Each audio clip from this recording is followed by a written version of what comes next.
Get us started, and today is August 6th, 2015, Thursday. I'm Dr. Rashanice Candy Tate with the Association for the Study of African American Life and History, the Atlanta Organizing Branch, and I'm here with Val Archer, Tuskegee Airmen, retired many years ago. And we're here in Stockbridge, Georgia? Stockbridge, Georgia. Okay. Right. So when and where were you born? I was born in Chicago, Illinois in 1929. And I was born on my grandmother's birthday on April 13th. So we're a special child from the beginning. Well, for her anyway. Say a favorite child. Okay, so who were your parents and what were their occupations? My dad was Osborne Archer, and he was from Mississippi, and I'm not sure what the exact location is. Okay. His mom said that it was in a place called Beards, Mississippi, but we couldn't find that on the map. Okay. And so we have not been able to get his genealogy stuff together. Mm-hmm. My mom was Luella C., and she was from Huntsville, Alabama. And is that S-E-A or? S-E-A-Y. Y. Okay. And I don't know all of the, and talking to other siblings and relatives, and we tried to figure out how did they get together, him coming from Mississippi and her from Alabama, although geographically it's not that great distance, but there's some story there. Yeah, well, considering back in those days when we didn't have automobiles and airplanes, traffic, and so on, and so, but they must have had some challenges in getting together. But I'm sure most of black people did at that time, anyhow. And were you aware of their occupations? I know my dad worked on the railroad, and he worked on the Pennsylvania Railroad. And they were, I think, black people had like not formal organizations, but clubs, and where they got together socially, and those of us who, well, we didn't have businesses, and we didn't have professional people in those days. So that was quite a group that he belonged to, and they were the group that were demanding equal rights and better opportunities for black people and so on. And he got a reputation and got blacklisted for everything. That's another whole story by itself. My mom, I think, was she had I think 4 sisters, and I think 3 of them had moved to Chicago, and I think she sort of came along following with her older siblings, and she didn't have a profession. I recall that she was a very good artist for drawing and painting things without having the training and so on. And I think that's probably as close as she came to a profession back in those days. So was your father a Pullman porter, or no? He wasn't a porter. He was more like what do they call them? The guys who do the freight handling of the freight. Okay. The cold, dirty work that you do outside and moving heavy, dirty stuff around. That was his job. That was okay. But he was very much about organizing. Yeah. I'm others in his. Not sure where that came from. Of course, I guess back in those days, I try to picture myself coming from rural Mississippi, And of course, I've since been to Mississippi a number of times, and it's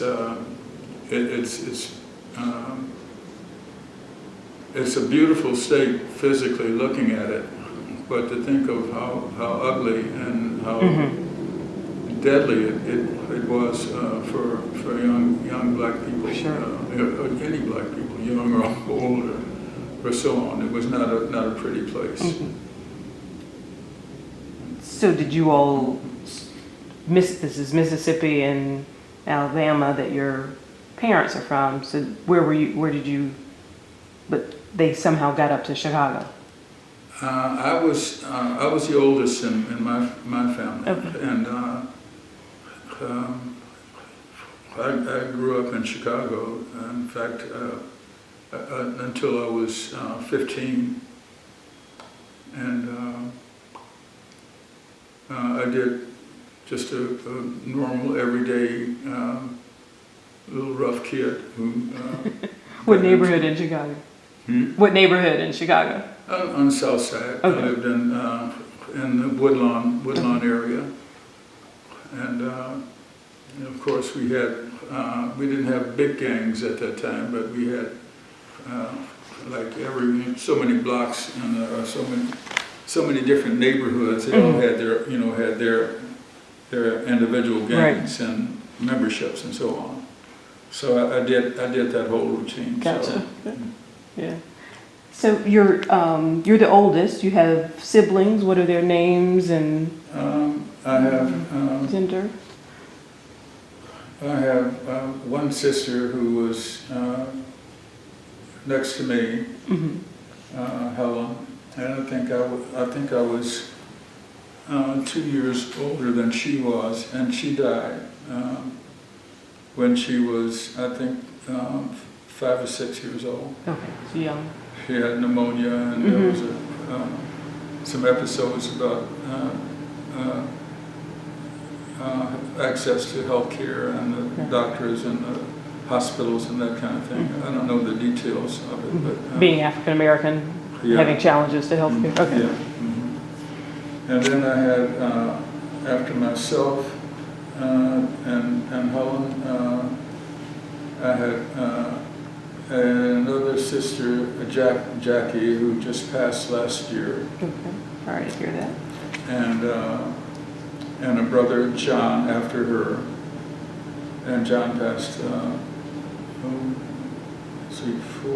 5 years ago. And he was here. He had moved to Atlanta Okay. to live with us. And my youngest brother, Henry, who is in Las Vegas. Okay. Yeah. So he's in Las Vegas now, or he's living In Las Vegas. in Las Vegas. Yeah. Okay. Yeah. Did any of them serve in the military? Yeah. Both of my brothers did. John and Henry both Yeah. served. Okay. Yeah. And were they what branch? They were both Air Force. Both Air Force as well. Okay. John was quite an athlete, a basketball player, and I think he did, his job was in special services that did sports and entertainment and that kind of stuff. Okay. Henry was the medic, I believe, and I think it was after Korea, he was stationed in San Francisco. And I don't recall all of his career, but at some point he decided that he did not want to have a career with it, so he bailed out. Okay. And he did. I think he was an electrician. I think. And he went to. I know when he moved from Los Angeles to Vegas, he was with that company with the Lions and something. MGM was the name of it, Okay. the company that he finally retired from. Okay. And right now he's still happily settled there in Las Vegas. So living the life. Well, Yeah, I think so. He's kind of laid back. He doesn't gamble. He doesn't do any. I think he says he got all of his rough game out, and now he's retired. He's really retired. Relaxed. So.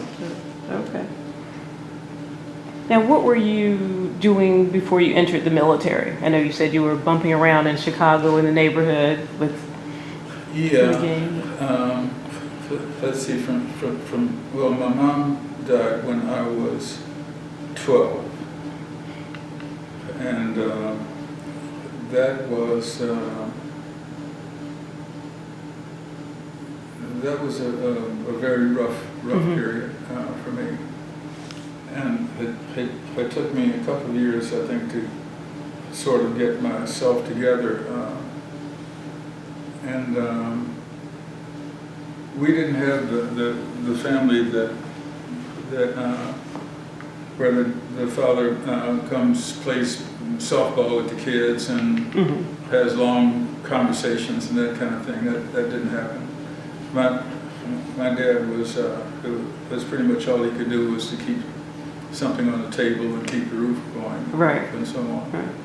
And I think myself being the oldest, and I think I was expected to do like he did, coming right off of, I think they were sharecroppers back in the old days, and that was not.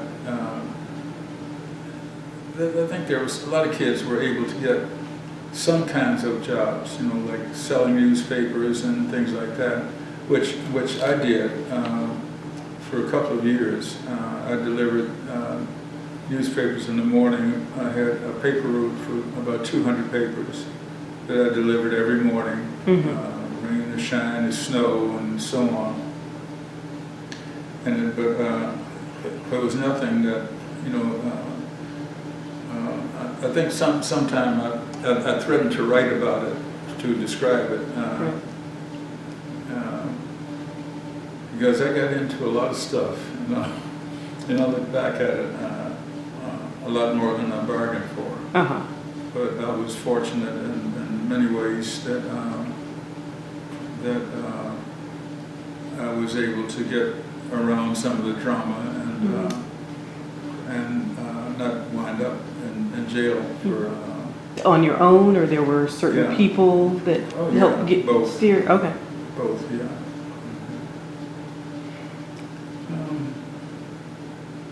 And so you were in which branch of the military? The Air Force. Air Force. Yeah. And were you enlisted or were you drafted? I was enlisted. Okay. Yeah, I didn't have any education, so there was no. Most of the technical and the commission rating stuff in it, I was not qualified for any of that. So you went in at what age? I think I was 15. Okay.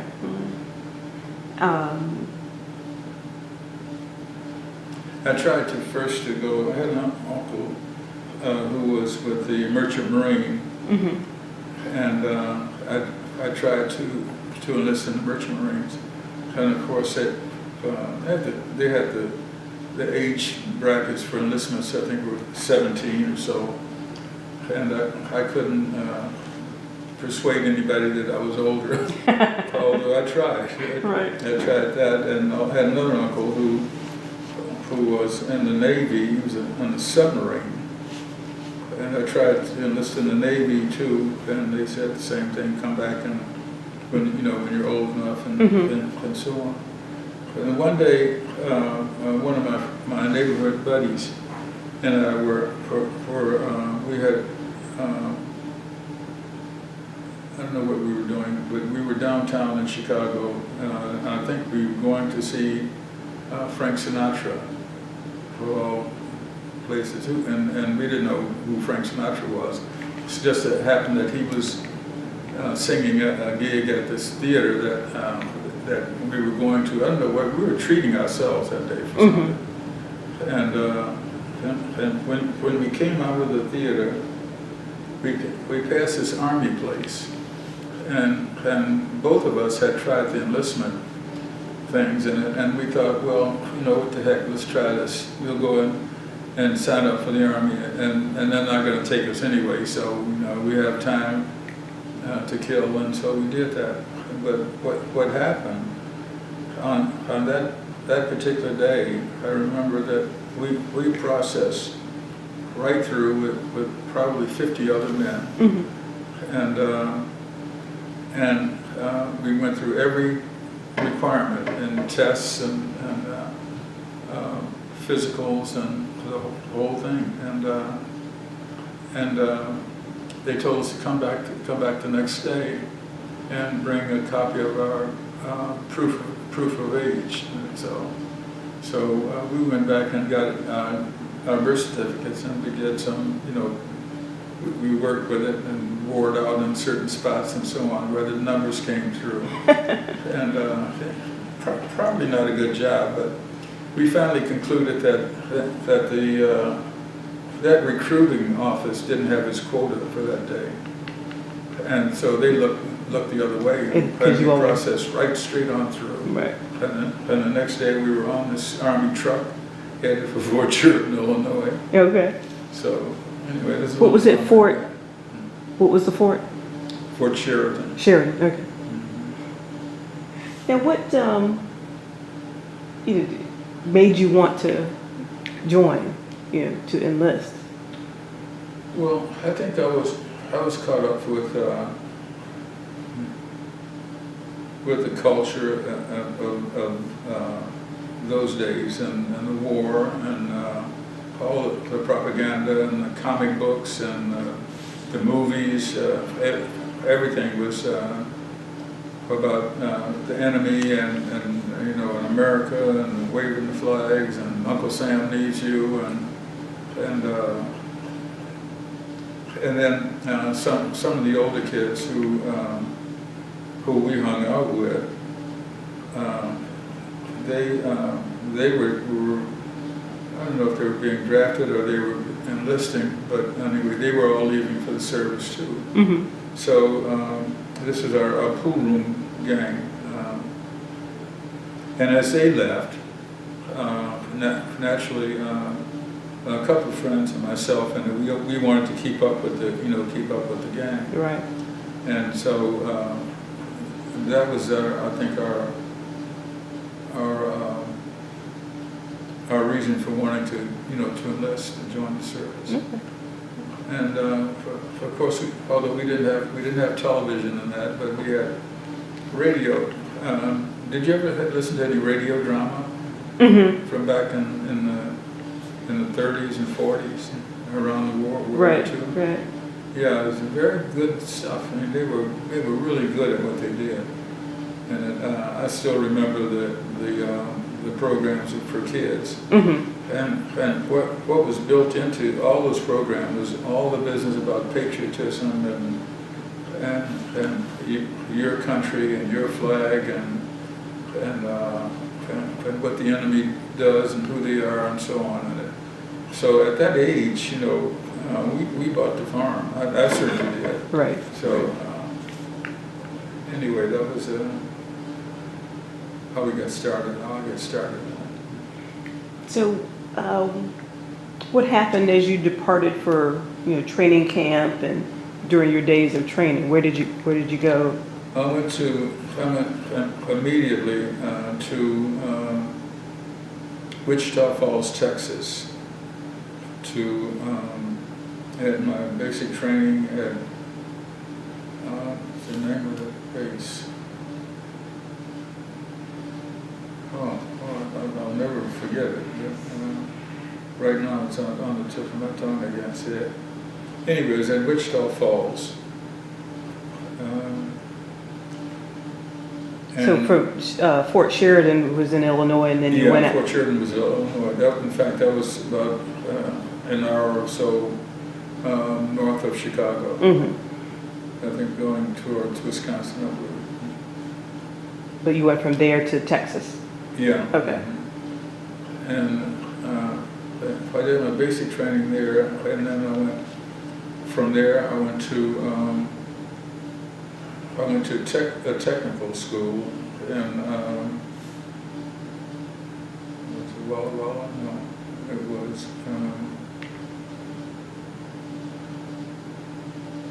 in Spokane, Washington. And it was just sort of a basic mechanical program. I really didn't learn an awful lot there. But they also had demolition school training there, and somehow I got both trainings. I got the training for mechanics and also for demolition, for how to blow up things. And I remember that was great fun. Learning how to do that, and I could fantasize in my head about when I get back to Chicago and when I put my gang together, and we're gonna take over the South Side and so on. It's pretty romantic stuff. Right. Right. And so, what year was this? This was in 1945. Oh. Yeah. And when I left there, I went to Columbus, Ohio, to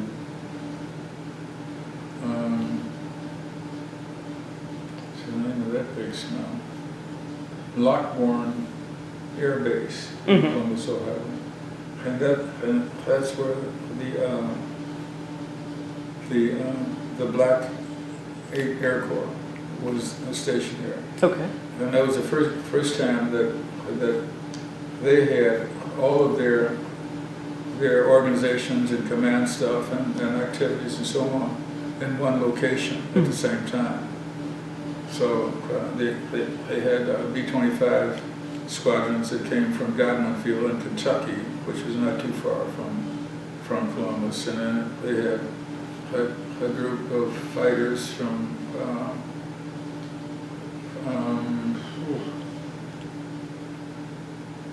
in Michigan. They were at oh boy, I can't think of the name of that base either. Selfridge Field, and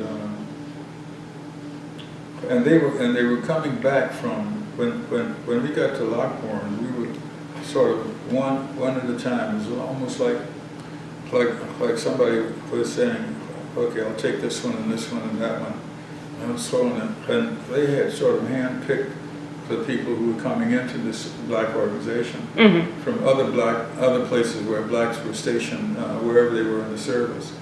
So we had a real varied background, but we knew enough to know that for some reason we were special. We were being put together by somebody who was building his own team, sort of. Okay. And I'm pretty sure that's what was happening with Benjamin O. Davis Jr., who was our commanding officer. He and a lot of the guys who were just a few years older than we were, who had gone into combat. They had started off at North Africa, and then another group one squadron went to North Africa. I think the 99th did, and the 100th and I think the 301st went to Italy or Sicily, and they went to the name of the base was it'll come to me. Okay. Anyway, they had P-40 airplanes. I don't have one of those put together here. P-40 airplanes, which they got after they completed their basic flight training. They started off with this one. Okay. PT-17, and this yellow and blue 530. And then they had they had HE6, a two-seater with a closed cockpit on it, of course. And that was the second airplane that we had assigned, which was part of the fighter group. The 332nd was composed of, let's see, the 99th, 100th, 301st, and 302nd fighter squadrons. And they also had the 617th, 618th, and 619 bomber squadrons. That's this one right here. They had B-25s, multi-engine, and guys who were a little bit older than most of us were smart enough to know that this could be a job after the war. They could apply for commercial airline pilots jobs. Although it didn't happen, I think maybe 2 or 3 of them got a job Right. With a major airline and got a chance to fly multi-engine. Can you move or bring that into the, I can't move the camera, but if we can move that in so folks can see what you were pointing to. Oh, okay. This is the B-25. Just put it, Oh, you yeah, want just it put over it here? right. Yeah, that'd be great. Shall I move these? I can see that one. Oh, okay. This is the one that we were.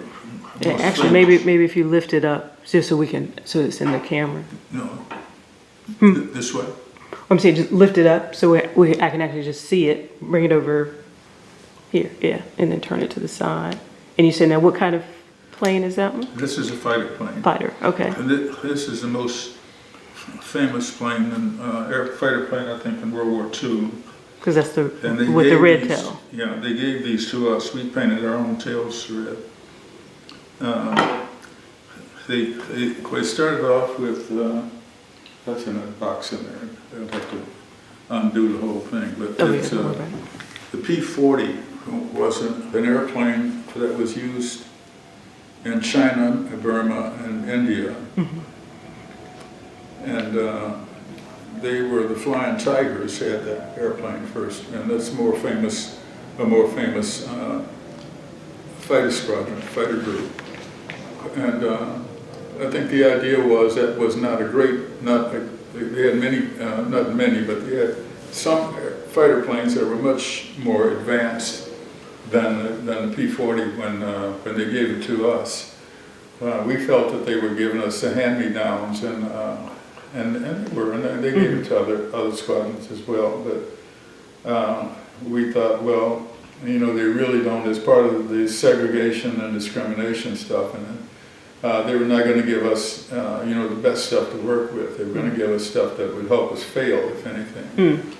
And but even with that P-40, we made it work. Our guys were great pilots. One thing they had, while they were being treated so badly in the training phase, they had more time to train because they were being set back in different ways, and of course that was the area where they washed out so many young black guys who wanted to be pilots or commissioned officers in it. At the slightest infraction of anything, they were out of there. Right. You know, they didn't have a chance. So many of those who made it through the war and wound back up at Lockbourne, where we all came together, and they were obviously some of the best. But because of the additional time that they had spent in training in that, and they were when they went into combat, they really had a great performance in their record. So, and that showed in their performance record. So we looked like these guys are, you know, the top people in the service. Right. And we were, but there was a reason for it. You know, they were not doing us a favor. So. And so you were trained as a mechanic and then with demolition. So did you work on these 3 types of planes, or all of them? Worked on, I loved airplanes. I worked on every airplane I could get close enough to get my hands on it. I wanted to know what made it tick and why and how much and when and so on. So it kept me out of a lot of trouble. The curious mind. Because I'd spent times when I never had any money anyway. And in fact, unfortunately, I started smoking then. So I wound up after a couple of years on active duty.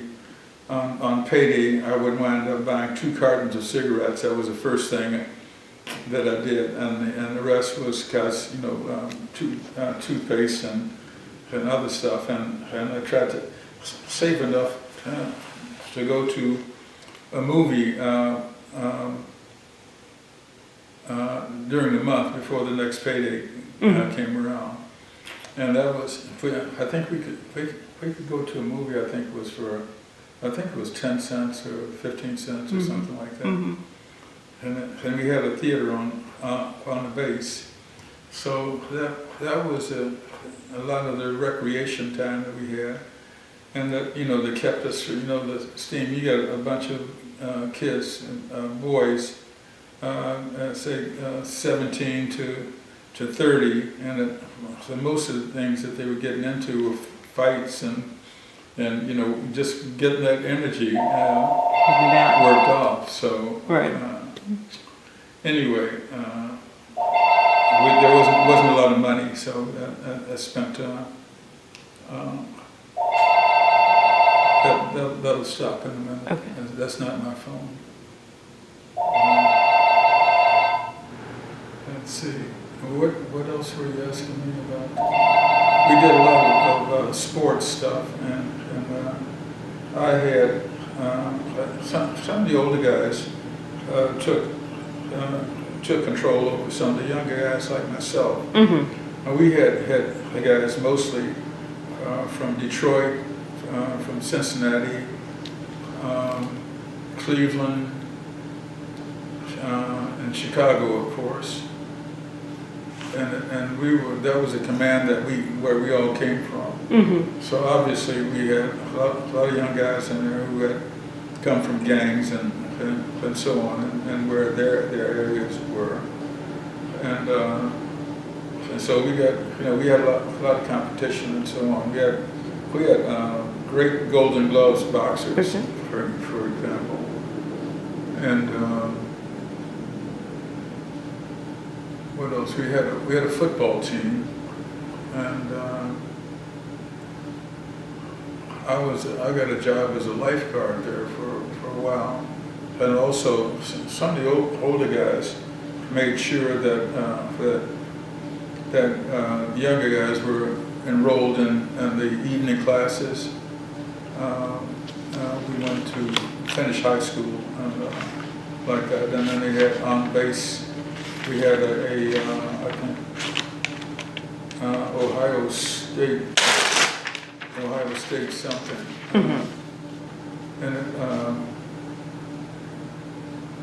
some of the guys went, they were at that level, and so we had a lot of academic. So you were encouraged to finish your schooling. Yeah.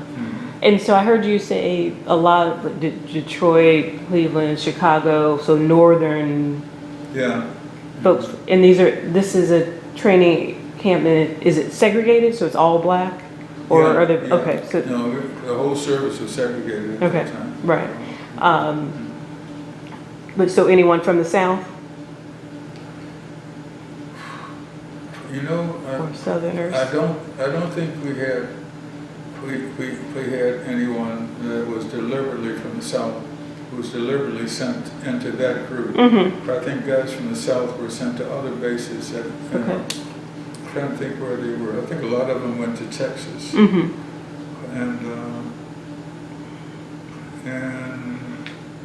of course we were the only flying outfit. So.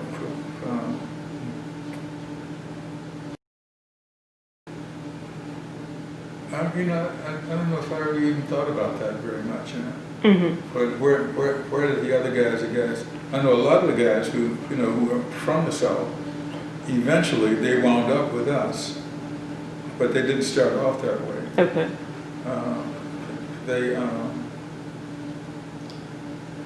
I know we had guys from, a lot of guys from we had from Texas, we had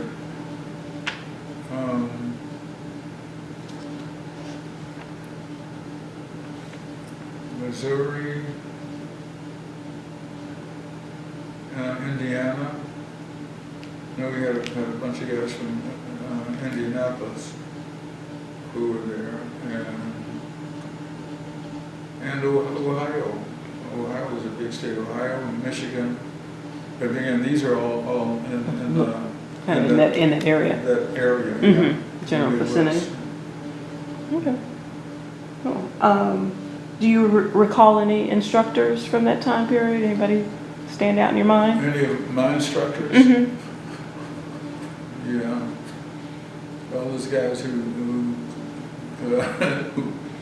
you know, mostly, you know, they could control us. They knew we couldn't sort of, you know, have a punch up with them and keep on, because they, you know, they were older and smarter and they knew the system and so on. So I'll say myself as one of the younger guys, and I did a lot of time on KP. What's KP? Gardery. It's got a kitchen something or other, washing pots and pans and helping the cooks out. Now, that's sort of punishment for. Yeah. Okay. Yeah. It's a kitchen patrol, huh? Yeah, that was serious, and of course, you know, when you get that extra duty so many times, everybody gets to know you, and they thought, well, you know, this guy is you know, he's not a mechanic, he's not one of the people flying planes and that. He's part of the kitchen crew. Kitchen crew, yeah. And that just made it worse, because that mean they would come in with this attitude, and I always had an attitude. For one thing, I felt that I was only there because they didn't like me for whatever reason, because from where I was from, or because I had a fight with their friend, you know, that kind of stuff. So. Did you receive any specialized training? Yeah, I was sent to, besides the training for the aircraft engines, and that would mean once you get the basic mechanical training for that, you could transfer. It was transferable, because airplanes may have different.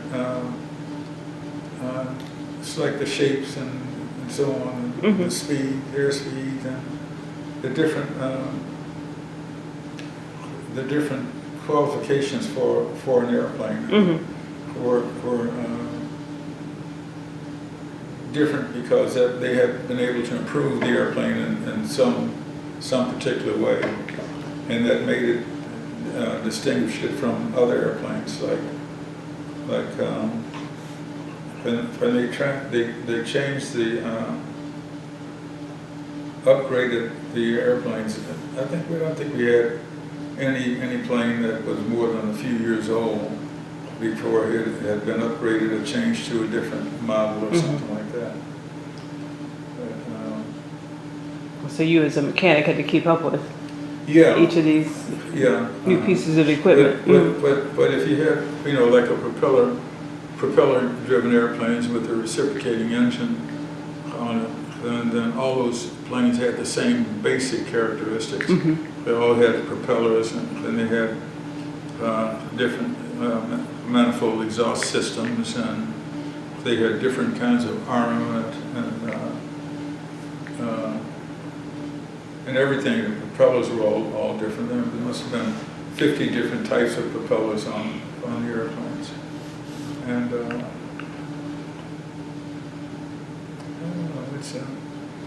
know, it was just kind of really interesting to get on an airplane and say, okay, I'm going to learn how to do this airplane.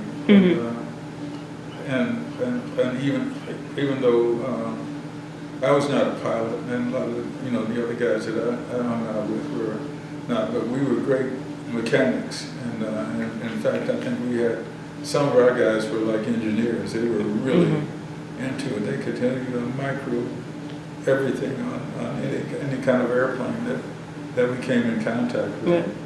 And when we had this competition among ourselves, and about we would test each other to know how much do you know about this airplane, or what will this airplane do that this one won't do, and what are the qualifications to fly this plane, or how does this plane react in certain combat conditions and so on. So it was challenging, and it was just a lot of fun. And you all were keeping each other on your toes, right? Oh yeah, yeah. But more it was more the competition than because we didn't have to do that. Those were extra duties that we laid on ourselves to do that. Now, was there, it's not classism, but say the ones who are flying versus the mechanics versus some other for the difference, grade, I'm just saying, did you all treat each other differently based on whether you were actually flying the plane versus working as a mechanic? Or did you all kind of see each other as equal? No, I think sometimes, but for the most parts, strangely not. We had good working relationships between the commissioned officers and the non-commissioned officers. For one thing, and I think the commissioned officers and the pilots especially, they had a good working relationship with the mechanics who were maintaining the airplanes. In fact, they knew that their performance depended a lot on how well that airplane was maintained. And there, it was not one of those crazy relationships where the officers were running around acting stupid. It wasn't that power struggle, or they respected or appreciated. Yeah, you? Yeah, I think they did. And of course, a lot of the enlisted personnel were we were encouraged in a lot of ways to just get to be the best. We wanted to be the best everything that we were. We wanted to be the best mechanics. We wanted to have the best airplanes and have the best performance records and all that. Those were important to us. For one thing, we didn't have money to go out and to spend it on other things. There were not a lot of things that we didn't have any toys really. So our toys were our airplanes that we worked on, and the pilots who flew those airplanes, and we had those kind of relationships a lot.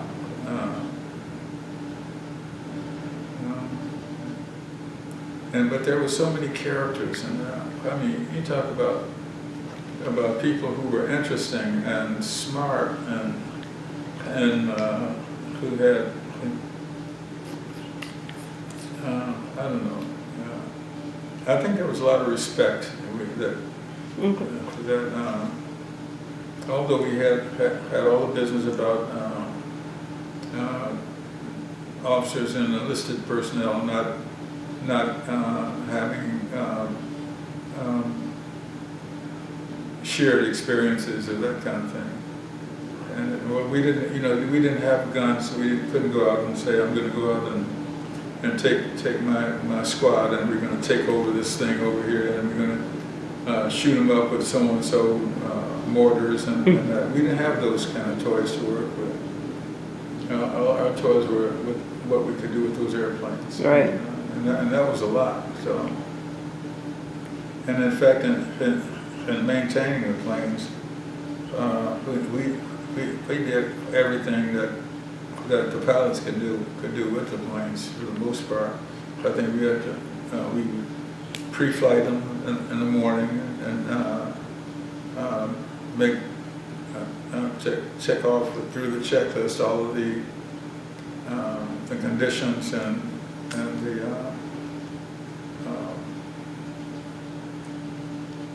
the stuff that for performance, and we taxied the planes around the runway. We did everything but take off and land. Okay. So. Okay. Well, tell me a little bit about the fun part, of how you adapted to military life, the physical regiments, the food, social life. Yeah. And some of that side of being in the service. Okay, those are all very distinct, different activities. You're right. Yeah. Well, the food was awful. Start there.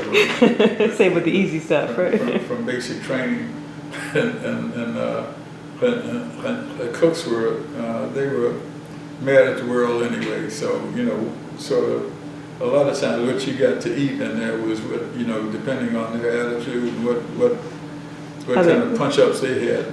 How they felt that day, huh? Yeah. So food was, and then they had the KP people on who were doing that extra duty. Like KP was like you get up at 3 o'clock in the morning, and then you finally the coast will let you go home about 8 o'clock that night. So there's some long days, and when you remember the big hot pots and pans and stuff like that. It's just dirty, really dirty work to do. And what kind of numbers are we talking about? They're feeding the cow? The 500, 100? What, for KP? Well, I don't know. We would have, I'm trying to think back at Lockbourne. I think we had a mess hall, and the mess hall was for all enlisted personnel. They had the same mess hall. We'd line up in formations and march over, and we go in at a certain time and be expected to get out at a certain time. So I don't know. We may have had 1,000 troops, Okay. and we'd have. Maybe we might have 50 people on KP duty, and they were helping the cooks do stuff and washing pots and pans and moving garbage and taking frozen stuff and peeling potatoes and just anything, scrubbing, mostly scrubbing. We used to have the cleanest. Our floors were like these floors here, just from being scrubbed with that GI soap, the lye soap, and brushes in it, and we'd be down on the floor on our knees doing that. And Make that them was, spotless. Yeah, but that was not to keep the floor clean or anything. That was to change the appearance of the floor. So it really didn't make a lot of sense. But our floors were from scrubbing with that lye soap and the big brown bars of brown soap like that. And we had little hand brushes, and we'd be down on the floor getting, and it would actually bleach the floor out with that lye and whatever was in there. And of course, they would eat your hands up too Yeah. in the process. Anyway, it was a lot of work. Mostly not necessary, but it was still work. And it had a lot to do with changing our attitudes. What your attitude was going to be all day might well depend on what time you got off from KP, or how recently you were doing the KP, or some other extra duty. And so it was our conditions. That was one of the things that were different from, I think, the white troops and black troops. And the culture was different because a lot of things like I think like in a larger society, you say, well, what kind of school did you go to, and what kind of neighborhood did you live in, and did your family have a car, and that kind of thing. We had all of those kinds of things. We may have had 20 guys 20 enlisted men on the base that owned a car. And we may have had, although we might have 10 enlisted men to every officer. And we would have, say if we had 20 cars for enlisted people all over the base, we could have, although there would be 1/10 the number of officers, Right. the officer would have a ratio of every other officer would have an automobile. And they lived in certain kinds of quarters that were different from ours, and so on. So it made you want to be an officer, or? Well, from officer ranks were from lieutenant to and up. In fact, when we started, we had you'd have to know a little bit about part of the legacy is we had our commanding officer went to West Point, and he had This is Benjamin Rowe. this was Benjamin O. Davis Jr. He had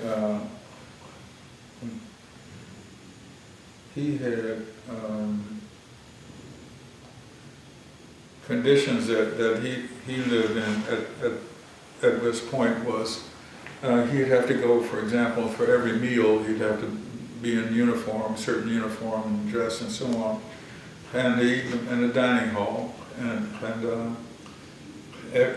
each cadet coming through the line would have to go to a table and ask the ranking officer at the table for permission to sit down. And the officer in charge could say whatever you wanted to. You could say no, or you can go and come back in 20 minutes, or you can eat a certain part of your meal here, but the rest of it you have to eat somewhere else first, and if you don't eat that first, then it don't come here with that stuff from someplace else. It was just really ugly stuff. They're mind games. And they did a lot of that stuff. They did to themselves, but not the way they did it, because Davis was being the only black guy there, and he was set up for everybody. He tells the stories about going through many times, going through the line to get a meal, and of course, as he moved from table to table, and being refused permission to sit down, and the meal was over before he could, get a bite, and he had that kind of discipline, where he didn't let that bother him, so that you could recognize it, and whatever his position was, anything they throw at me, I can handle it, Right. and he did. But when he came out of there, came out of that whole thing in there, obviously better qualified than most of them. But I forget how many people were in his class that graduated, but I think he was something like 27 out of a couple thousand. And so he was, really super qualified, especially after all the crap that that he went through. But he said that when he came out and they gave him the assignment as commanding officer for the 99th Squadron, and there was no question that 99th was going to be the best squadron in the entire Army Air Corps, and it was. So, but then as he got other larger command on it, and where he got to be a group commander, and in fact they promoted him so fast up the ranks. He went from, I think he skipped major. He went from I think from first lieutenant to captain, and captain to lieutenant colonel, and then full colonel. That's he's a whole story by himself. Right. So. And so you knew him personally, or this is what you've studied? Yeah, I did. I did get to know him personally, but he was that kind of guy. He knew pretty much everybody. Okay. And we had 2,000 people on the base, and there's somehow if they had any presence or any skills or qualification or anything, somehow they wind up he'd wind up knowing But see, it was his business to know. Huh? Yeah. Yeah. So the barracks and the physical regiment. Yeah, we had barracks. We had double deckers. I don't know how many people we had in a barracks. I think we probably had on the lower floor. We had 2 aisles on either side with double deckers. So we probably had easily we had 40 people to a barracks, and 4 of those had a private room, another private room, maybe 2 to a room, and the rest of them were in double deck bunks.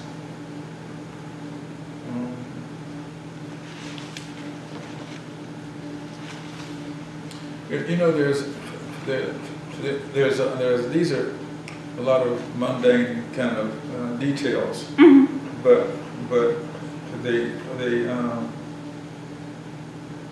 if you had to command an operation, and your resources that you had to do that with were composed of people who had certain skills, certain attitudes, certain values, certain abilities, and so on, and the activities that they engaged in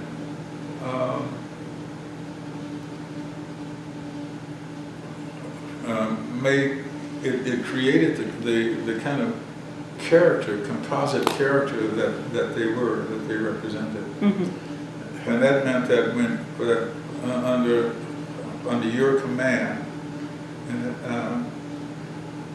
they would perform with a certain level of efficiency based on all these little mundane details, like the kind of work they did, the amount of time they had off, the kind of interactions they had with other organizations, how they represented your organization. All these details for the conditions that created the kind of guys who did the performance that we did to build the legacy. It's there was no way that given all these details that we had about the about the conditions that we lived in, Mm-hmm. and the kind of leadership that we had, there's no way that we could fail. If we did everything that we did in there, that created the kind of characters and the kind of value systems and the kind of attitude that says that nobody's going to do any of this better than my group is. Mm-hmm. My group is going to do this, and they're going to do it, and they're going to do it with a certain attitude and so on. And so, and they're going to be proud of it after they're done with it. Right. It's all those bits and pieces that go together that individually don't mean anything. You know, it sounds like a bunch of dummies, like the Keystone Cows. When you got to get 1,000 people, Yeah. moving and mobilized, Uh-huh. then you got to get them thinking alike, or Yeah. at least on the same accord. Uh-huh. Yeah, very important, very important. Well, I'm going to switch gears a little bit and talk about, kind of the wartime service. So, Okay. tell me some of the places you served. Yeah, well, my wartime experience, I guess, started in when I left Lockmore in 1948. I was assigned to an outfit in Korea, and halfway to the area where the assignment was, we were on a troop ship, and we got word that our mission had been reassigned, and our whole operations and so on. I remember that I was assigned to a group called Task Force ATF, Air Task Force 3.4.1. And what that was the definition for an ID for Project Greenhouse, which was en route to the Marshall Islands in the Pacific. And the mission was to test this hydrogen bomb. Mm-hmm.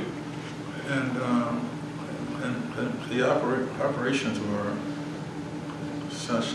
Basically, we had I think we had B-17s and a lot of other aircraft that were drones. Mm-hmm. We had a mothership, and that mothership was controlling maybe 10 other aircraft. I don't remember the details that closely.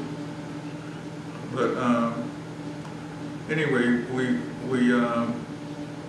it took us. We did about eight or 9 months of preparation for the explosion, and we flew the drones through the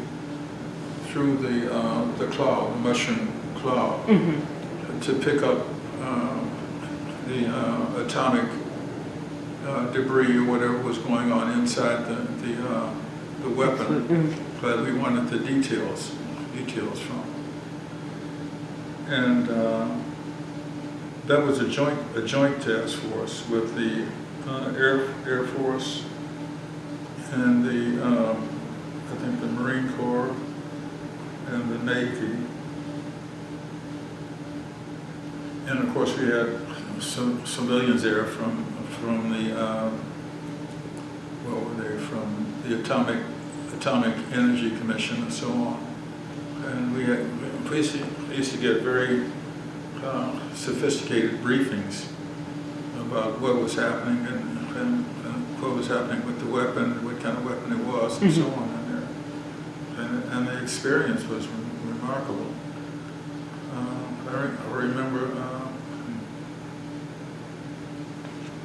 the day of the explosion. I remember the time. Well, let's see. I remember it must have been about 3 or 4 o'clock in the morning, and we were out on a certain area on the island, and we were laying down on the ground facing the opposite direction from which the explosion was being detonated, and we had some kind of equipment, I think, was to protect our from the brilliance of the blast. You know, it's like I just feel that light going all the way through your body and so on. And in the meantime, that Alan was rocking back and forwards like this, really like on the ground, holding on. Right. Like if you weren't holding on, you could. Anyway. Never good to have the ground moving beneath your feet. Yeah.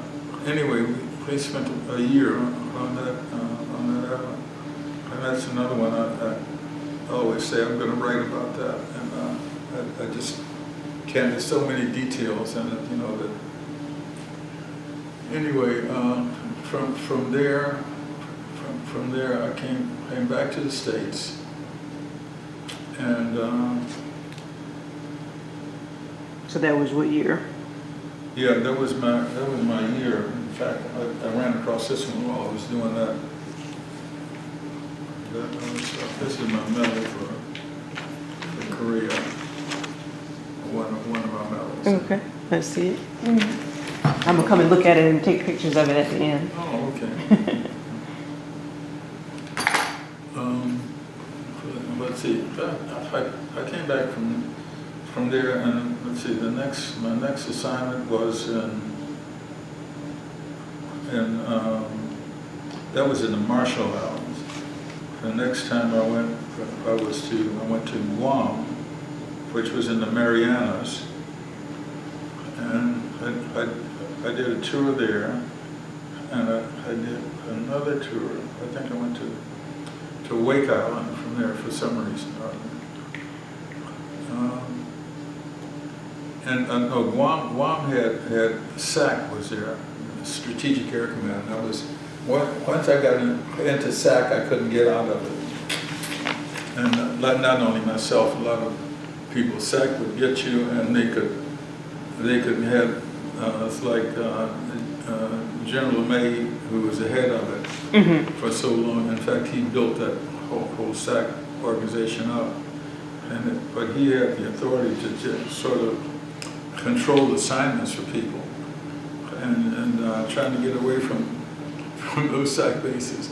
They had B-52s at Guam, and I stayed in Guam. I did, I think, a little more than a year at Guam, and I got assigned. The only way I could get out of there was I volunteered to go to a consecutive tour to Japan before coming back to the States. So I went to let's see. I went from Guam. I went to Yokota Air Base, and from Yokota I went to Kamaki Air Base, and from Kamaki I went to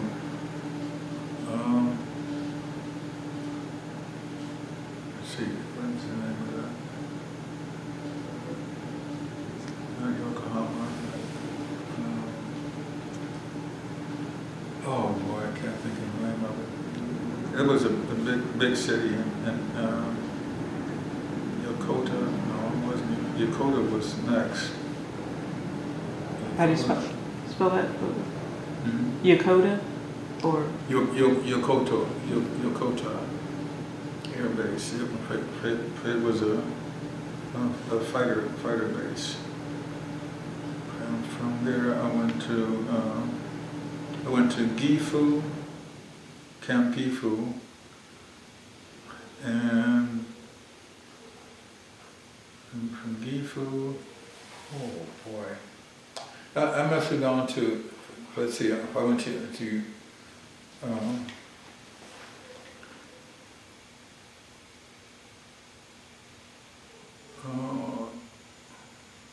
boy, I can't think of the name of it. I'm going to write those down and give them to you, because I think I went to 10 different bases in Japan before I got a chance to rotate back to the States. When I came back to the States, I was assigned to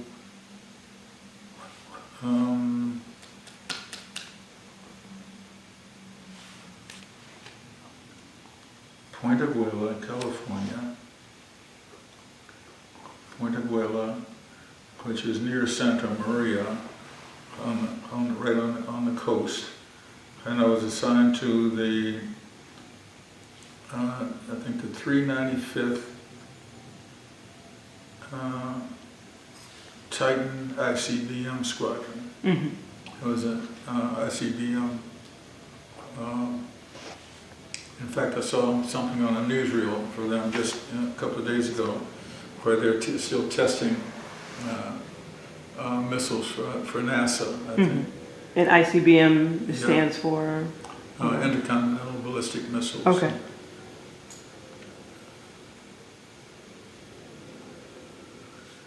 Anyway, I left there,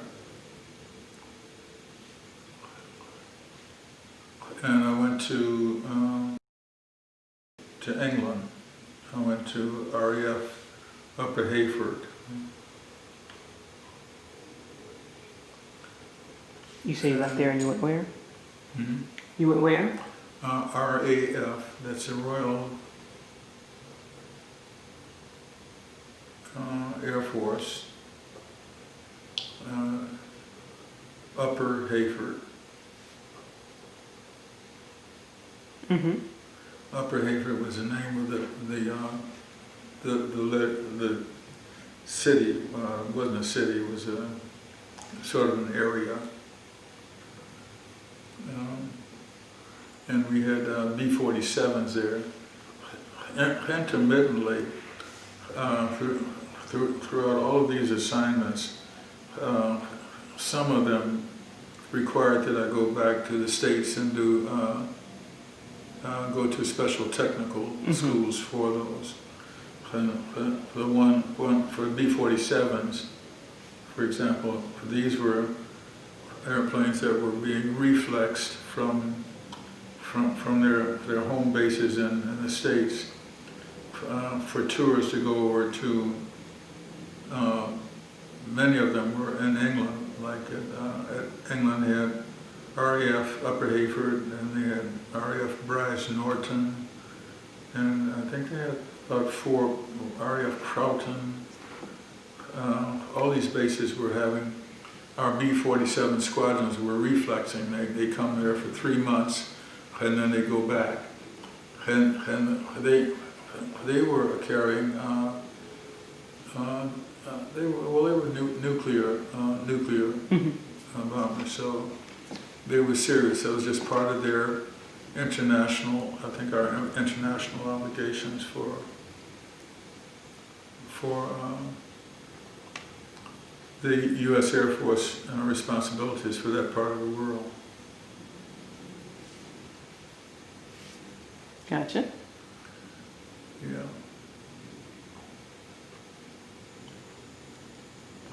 And let's see, what else? Where did I go from there? Okay, I came back from England, and I came to upstate New York to a base called Hancock Field in Syracuse.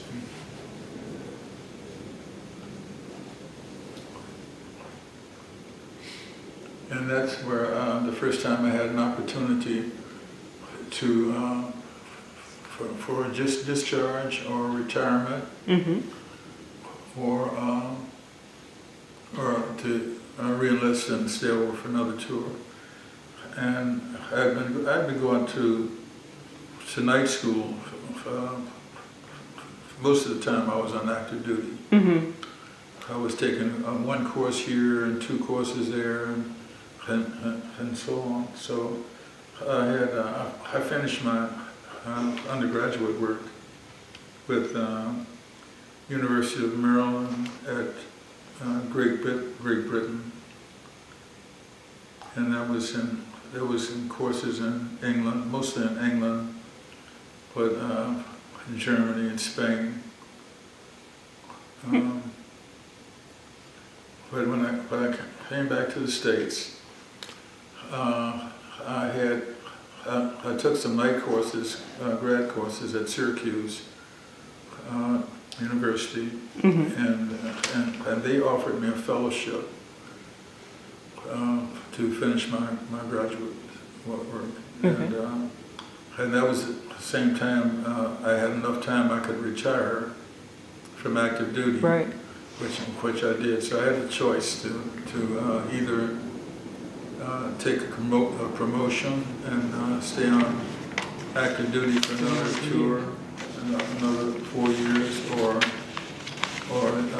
go to Syracuse and try my luck. So I decided to try my luck. So you were in how long altogether? Altogether, I think I did 20 active and 2 reserve Okay. years. So we don't want to So ask. it'd be a total of 22 years, Right. actually.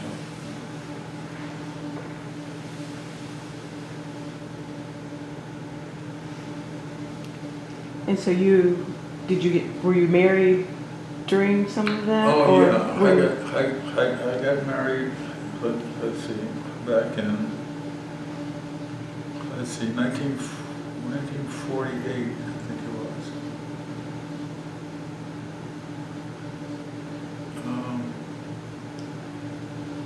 I got married in 1948 in Tokyo. My wife was Japanese.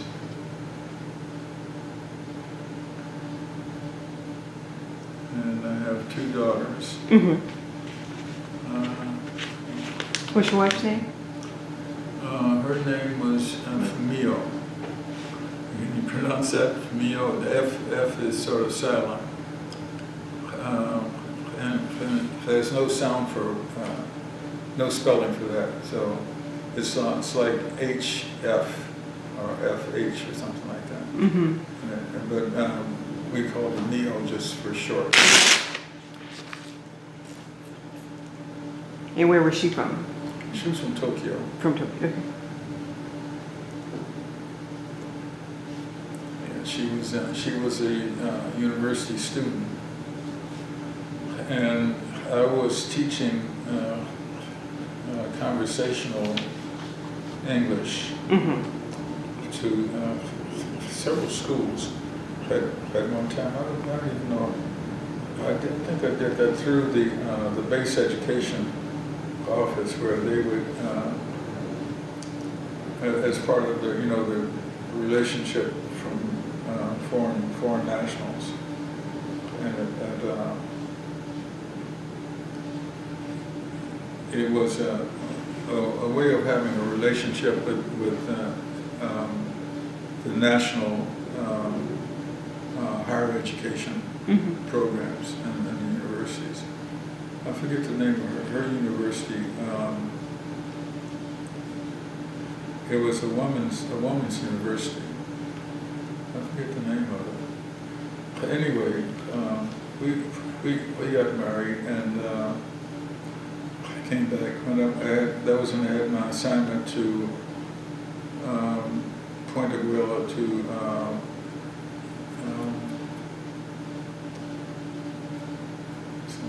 base now. When I went to the missile base, I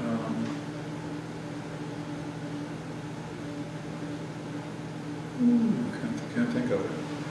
Anyway, that was in Northern California, near Santa Barbara. And she got a chance to go to take courses there at University of California Extension program.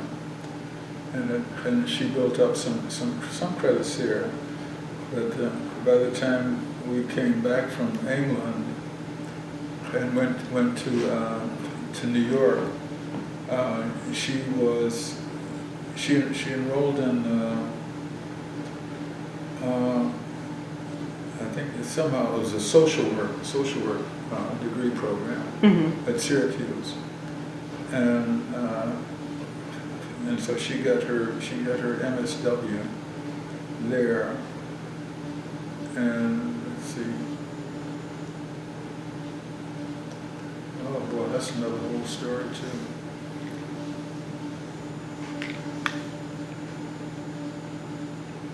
Anyway, she graduated from Syracuse as well. So.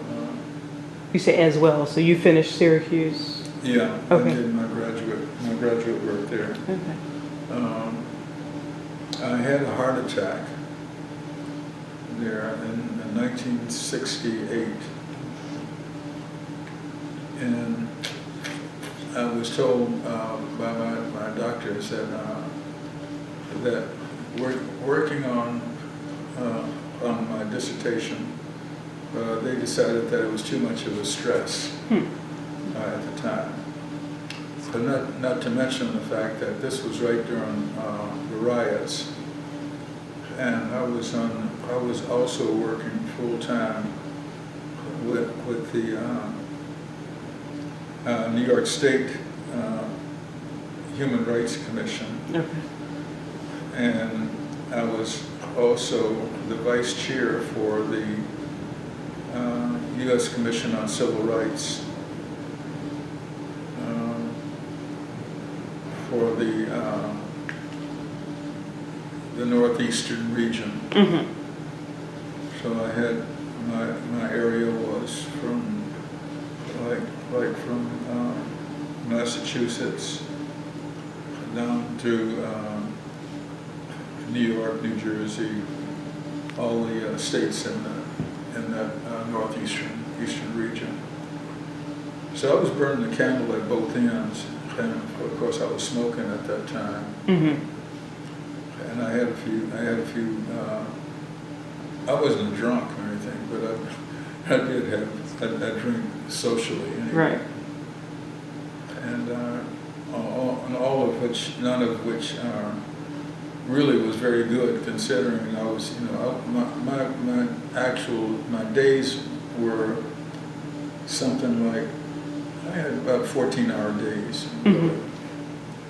And then I had to do things with the kids too. Right. I had 2 daughters, and they were demanding and energetic, and into a whole new community and international, and how they had to adjust to the American school system. Where,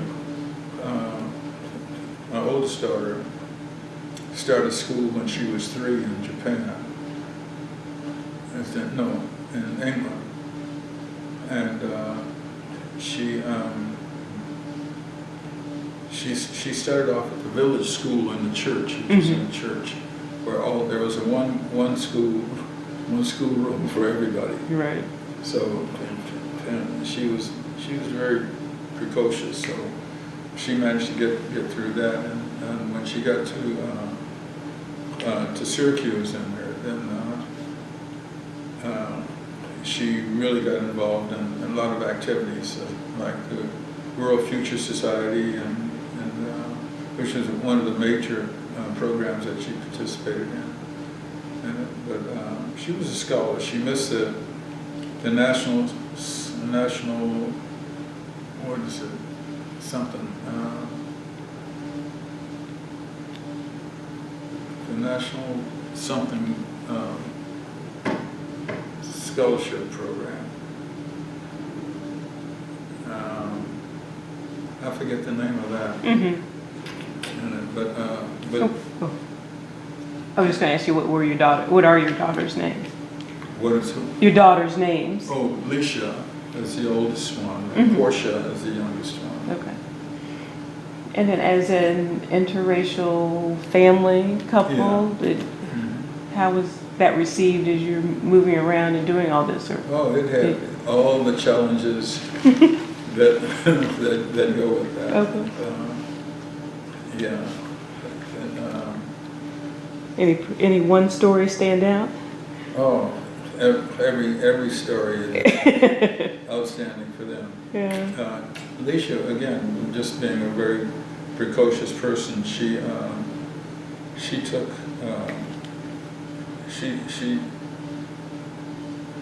well, that gets in it. She got involved with some of my friends, even in England, where I had two of my professors were teaching at Oxford as well. They had come back to Oxford to do a graduate, the Oxford graduate programs, and she they it was like one big family. The faculty and my faculty. I should explain part of my duty in England was to direct the education and professional development program For University of Maryland and the Air Force and so on. Okay. So I had well, I was a director of this program, and I don't know, somehow my kids were always sort of in the picture somewhere. They were even in the classrooms or I had students who would come home, at night, and we would have social stuff as well as academic stuff. And I was kind of an anomaly, being an American. First off, to be I couldn't officially be enrolled at Oxford, and for one thing, I didn't have the basic academic prerequisites for it.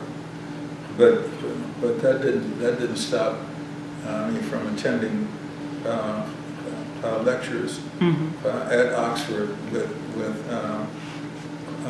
some of the guys that I hired to teach at Upper Haver. So we just had a good social relationship. My boss was a Jewish guy. Okay. Len Snyder, who didn't finish his dissertation. So, and that's another. You said Snyder. Snyder is his last name? Snyder was his last name? Snyder was his last name. Okay. Yeah, and he was my boss. Oh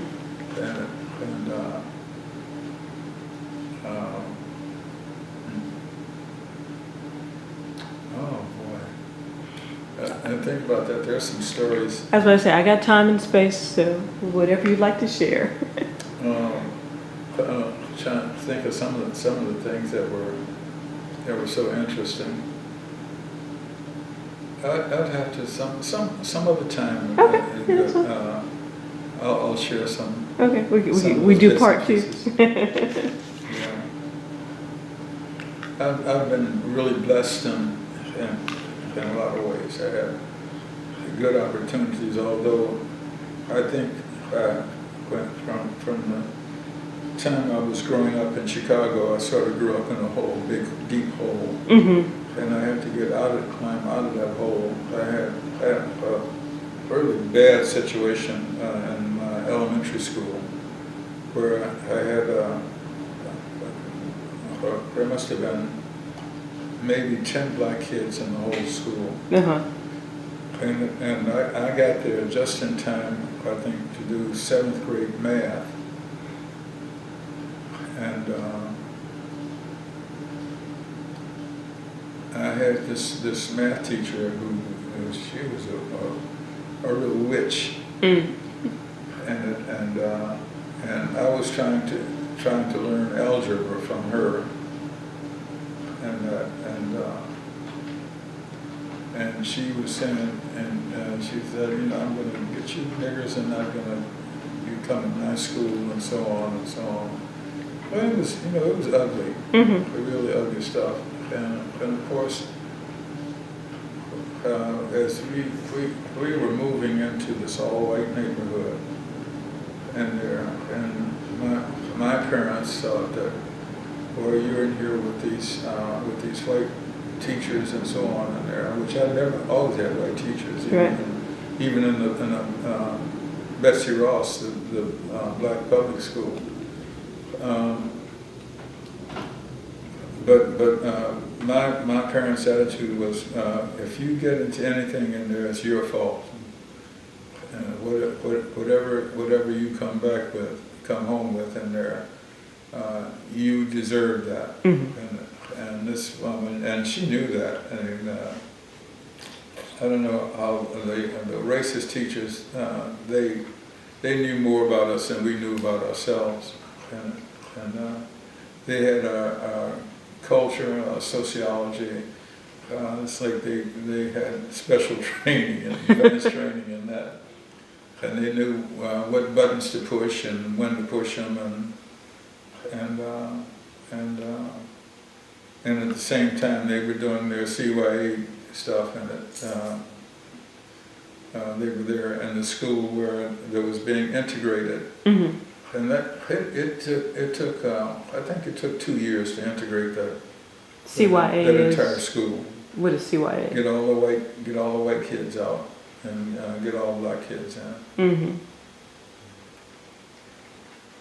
And that school was in Woodlawn area, and it was called A.O. Sexton. And anyway, I flunked this algebra class, and I think that meant that I could not graduate from that school without going back to do another year to get to get that one class. To do that one class. But I went to summer school, and I remember the name of that one too. That was a Polish school, way over on the east side off of Lake Michigan. And I used to have to try, mostly for that summer that I went to that school. That was one of those walking to school, so it would take me about an hour and a half to 2 hours to walk to school, and the same coming back. And that school was Charles Kazimensky. I've always had good friends, good Polish friends. That's probably why. I got a good start off with them. Right. And while you were, you told me you were in Japan and you had several locations. And when you were in Korea, so did you actually see, like were you on the front line or saw combat, death? No. We didn't. In the Air Force, we didn't have those kind of we didn't do the same kind of combat operations. Face to face. Our combat operations were keeping those airplanes flying. And so.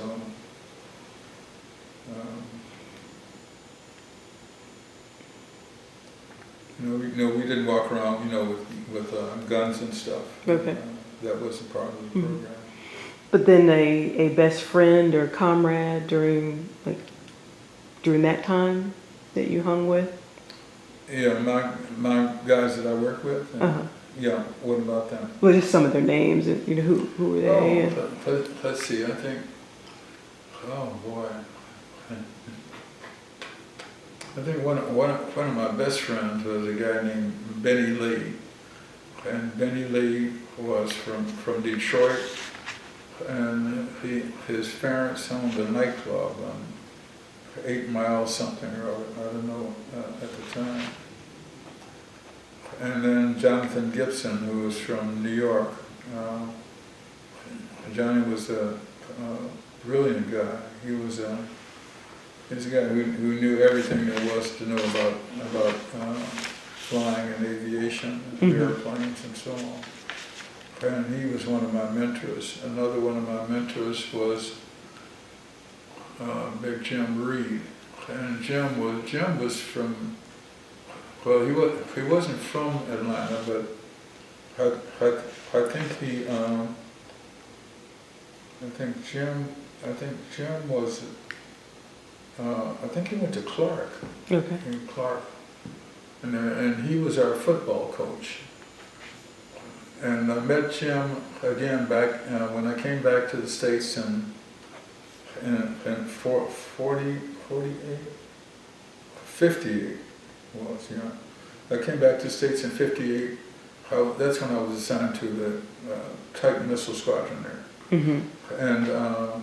And Jim was Jim was stationed there, and when I got there, he was with the Atlas program.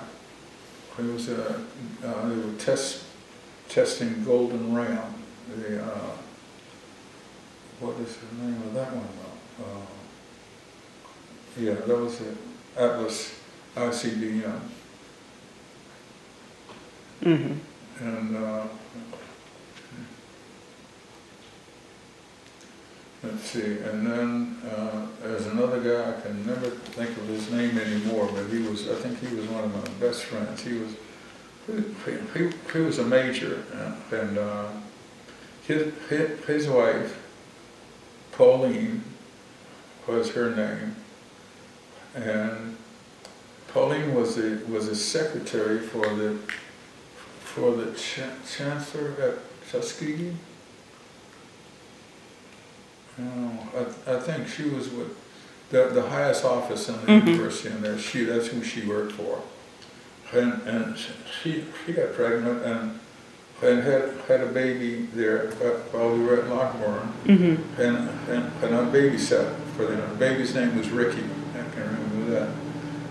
And I babysat with Ricky, and sometimes I played bridge. He taught me how to play bridge, so that they could have enough players to play, to play certain competitive games with it. Let's see, who else? Oh boy, Charlie Boatwright.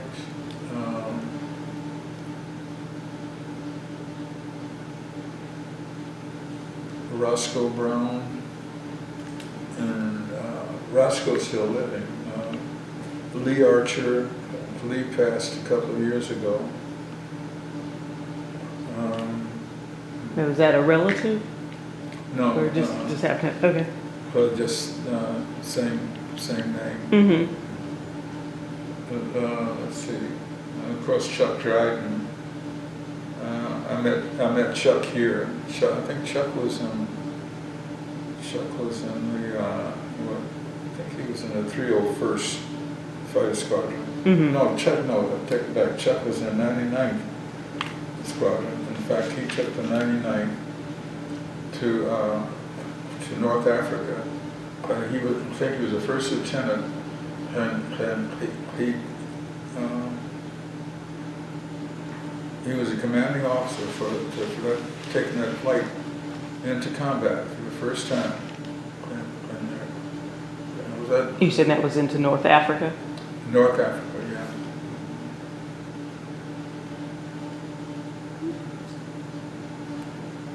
That was just to get an idea of some of the names and your comrades that you were around at that time. Oh. So you have your wife and kids. Are they traveling around with you, or then how did your family receive you when you came back home? Well, I didn't get married until, it was in. Okay, yeah, I didn't ask the date. 58, okay. 58, right. Yeah. And but they were from 58 to, oh, about 10 years. Yeah.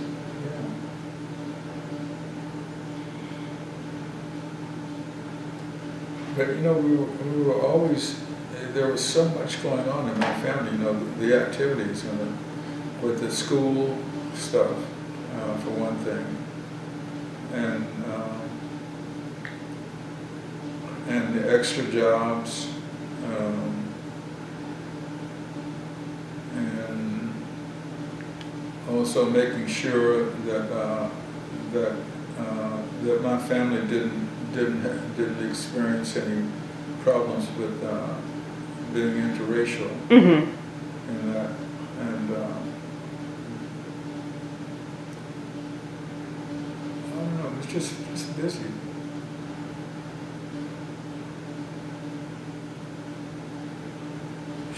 Stacy, I can't remember Stacy's last name. He was a good friend. He was one of my mentors at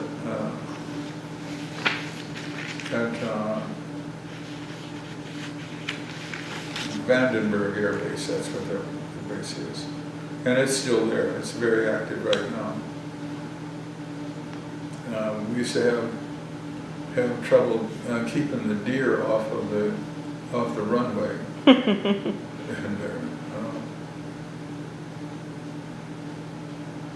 Where's Vandenberg? Vandenberg it's just outside of Santa Maria. It's about, I guess it must be, 20 miles from Santa Maria, I think. In California? Yeah. Mm-hmm.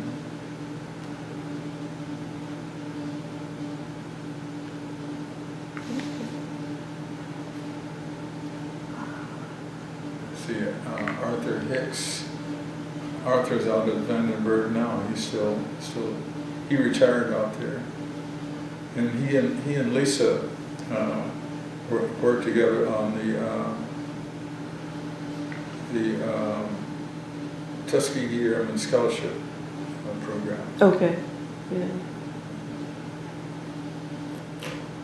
Oh boy. And that's Dr. Lisa Bratton that connected us. Yes. Uh-huh. And so was there like an end to the war? Were you in it? How did you feel about it when you heard about the war ending? When the war was over? Mm-hmm.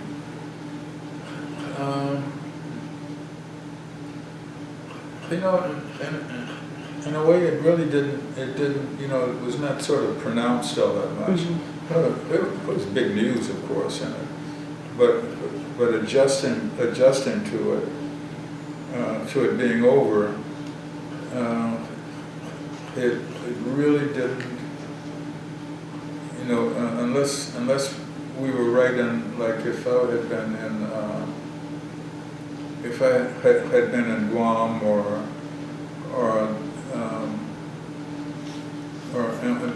doing that atomic blast at that particular time. Mm-hmm. Or if like when I was in England, if we had some action for those B-47s that were reflexing there, they had, it might have been a big difference at that time somehow.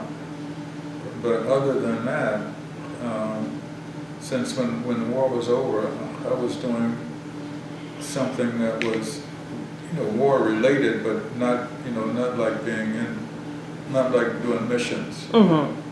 It was more in training and training some other people, and staffing some kind of operations. I did a lot of special operations stuff, and that was, you know, really responsible, but it wasn't like you know, being in doing actual combat, like some of the questions you were asking about, like were you engaged in shooting stuff? Right. Well, we didn't do shooting stuff. Mm-hmm. And we did a lot of running away from it because somebody always wanted to blow up our airplanes. So. Right. Yeah. So you weren't trying to have confrontation. Yeah.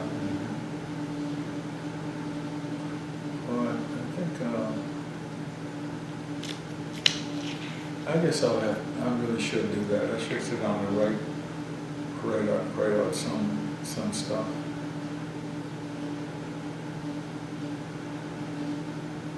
If somebody wants to hear that story. Yeah, I think some of it's pretty interesting. It would be interesting.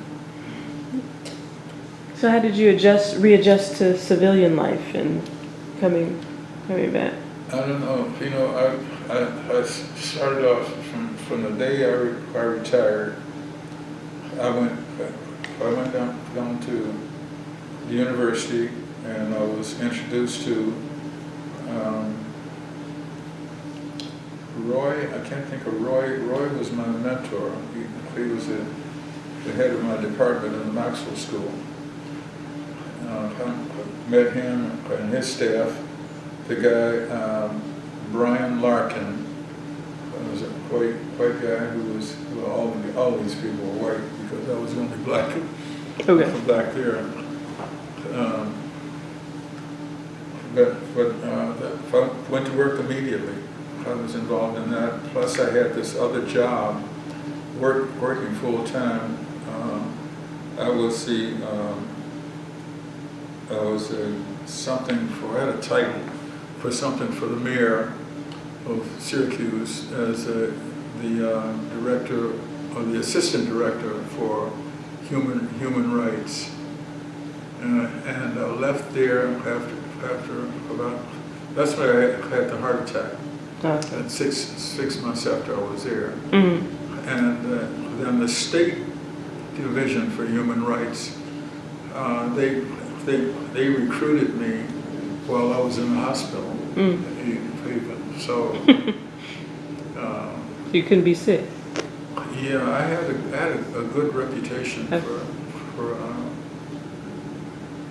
I don't quite know where that came from, but I think I was kind of a nice guy. Okay. Somehow, just coming out of that military experience and coming into a totally different academic area. Scotty Campbell, who was a dean of the Maxwell School, Guthrie Burkhead was an assistant dean. All the top people. To give you an idea what my relationship with Syracuse University was. For some reason, all the top people in my graduate program were top people in the university. Mm-hmm. And I was assigned, my mentor made certain that I took courses from each one of them. Steve Bailey was another one. Steve Bailey, Scotty Campbell, Guthrie Burkhead, Brian Larkin. And what was the program? I was in an interdisciplinary social sciences PhD program. That was the title of it, interdisciplinary social sciences. And that included whatever they wanted. I had political science, finance, economics. I had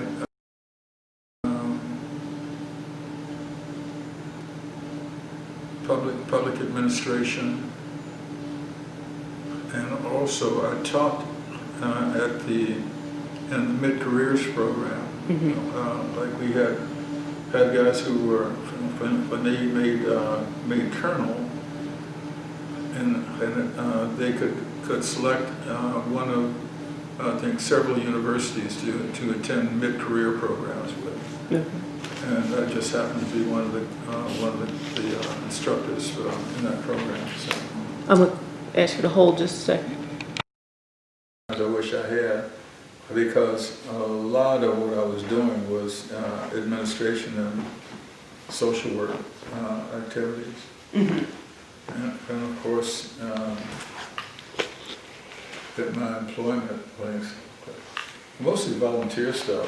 I was a state director here for AARP, I think for about 10 years. Okay.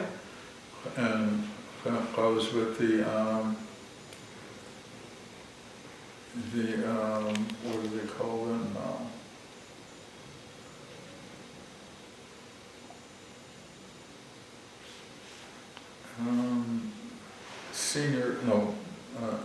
The state office of aging. I was at like something in that, and I did most of the time I've been here since 1980. Since about 1985, I've been volunteering for various activities. And you say here, meaning, so you went from Syracuse, how did you get to Atlanta? No, just coming into Georgia. Uh-huh. As a part of my retirement, I retired here. Okay. What made you pick here? I said, what made you pick here? I don't know. Well, yeah, I did. That's another phase I didn't tell you about. My last assignment in New York, I was with the Department of Defense, and I was a senior management analyst.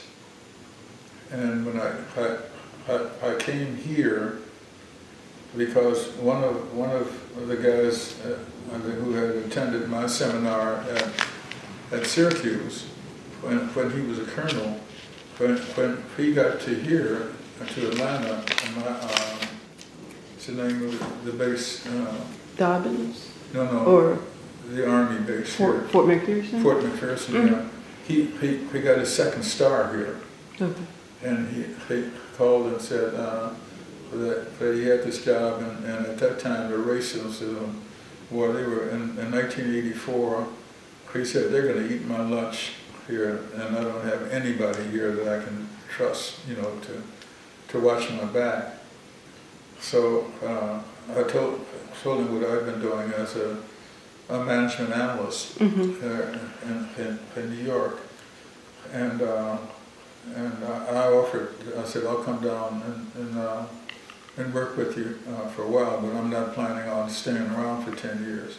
So he said, well, that's great. We'll come on down and help me out for a while. So that's how I came here. And so you said that was 85? Yeah, yeah. And what happened when I got here, they had peeped this whole card already, so they were waiting for me.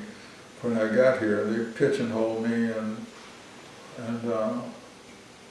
I had to be very, very careful.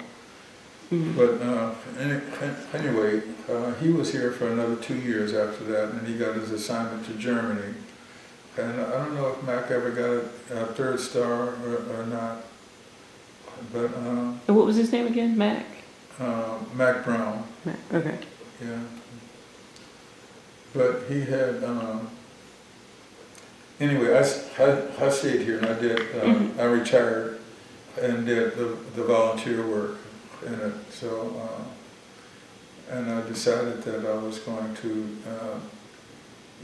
check the place out and see what it was like, and maybe I would stay here. So I bought a house and managed to hurt my back, and that's how I met my wife, Victoria, and she was working as a therapist in what do you call it?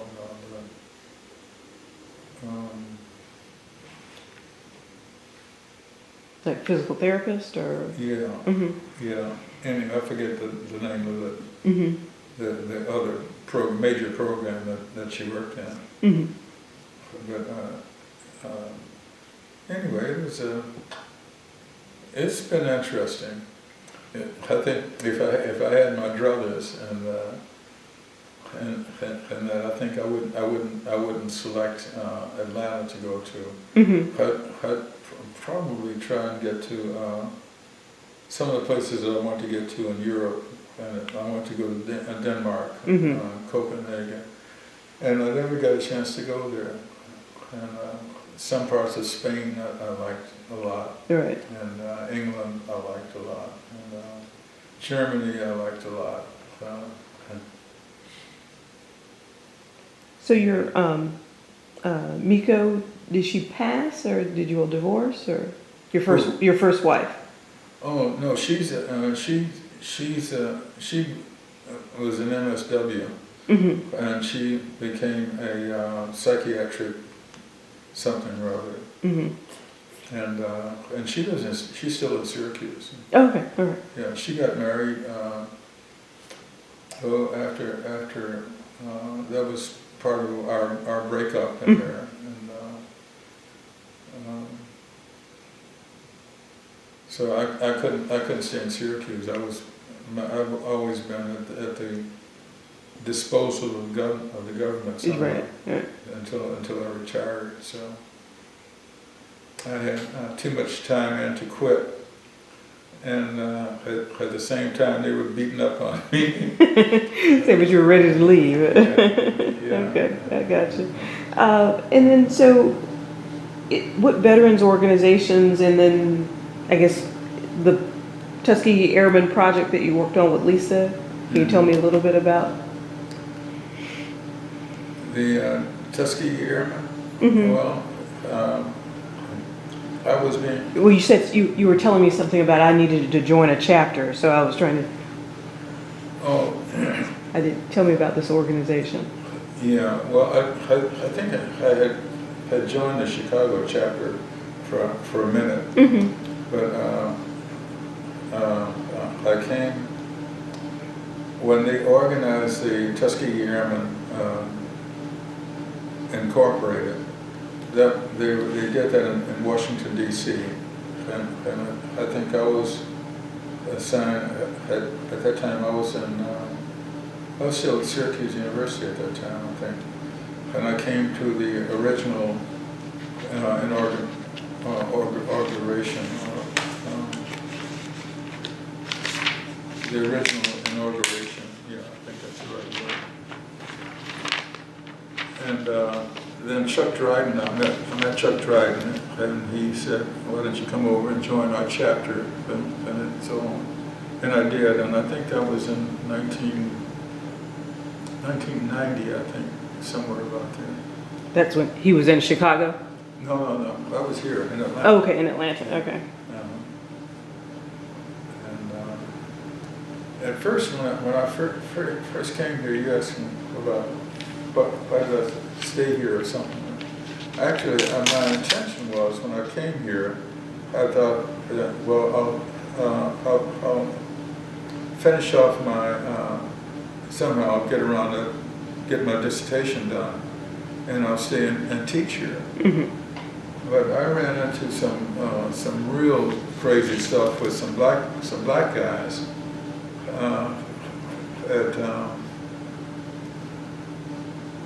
I'm sure Clark was one of the schools, because I remember I had a friend, a girl who was teaching there, and I forget what her name was, and I think she married an African guy. But anyway, I couldn't buy a job here in education. And it didn't take long for people to start saying, well, the little innuendos about, well, you went to that big white school in there, if you want to teach, you go back and teach there. Don't come here. Wow. But that was the attitude that I ran into all over this place, and so, and people in Atlanta had at that time, back in the mid 1980s. Mm-hmm.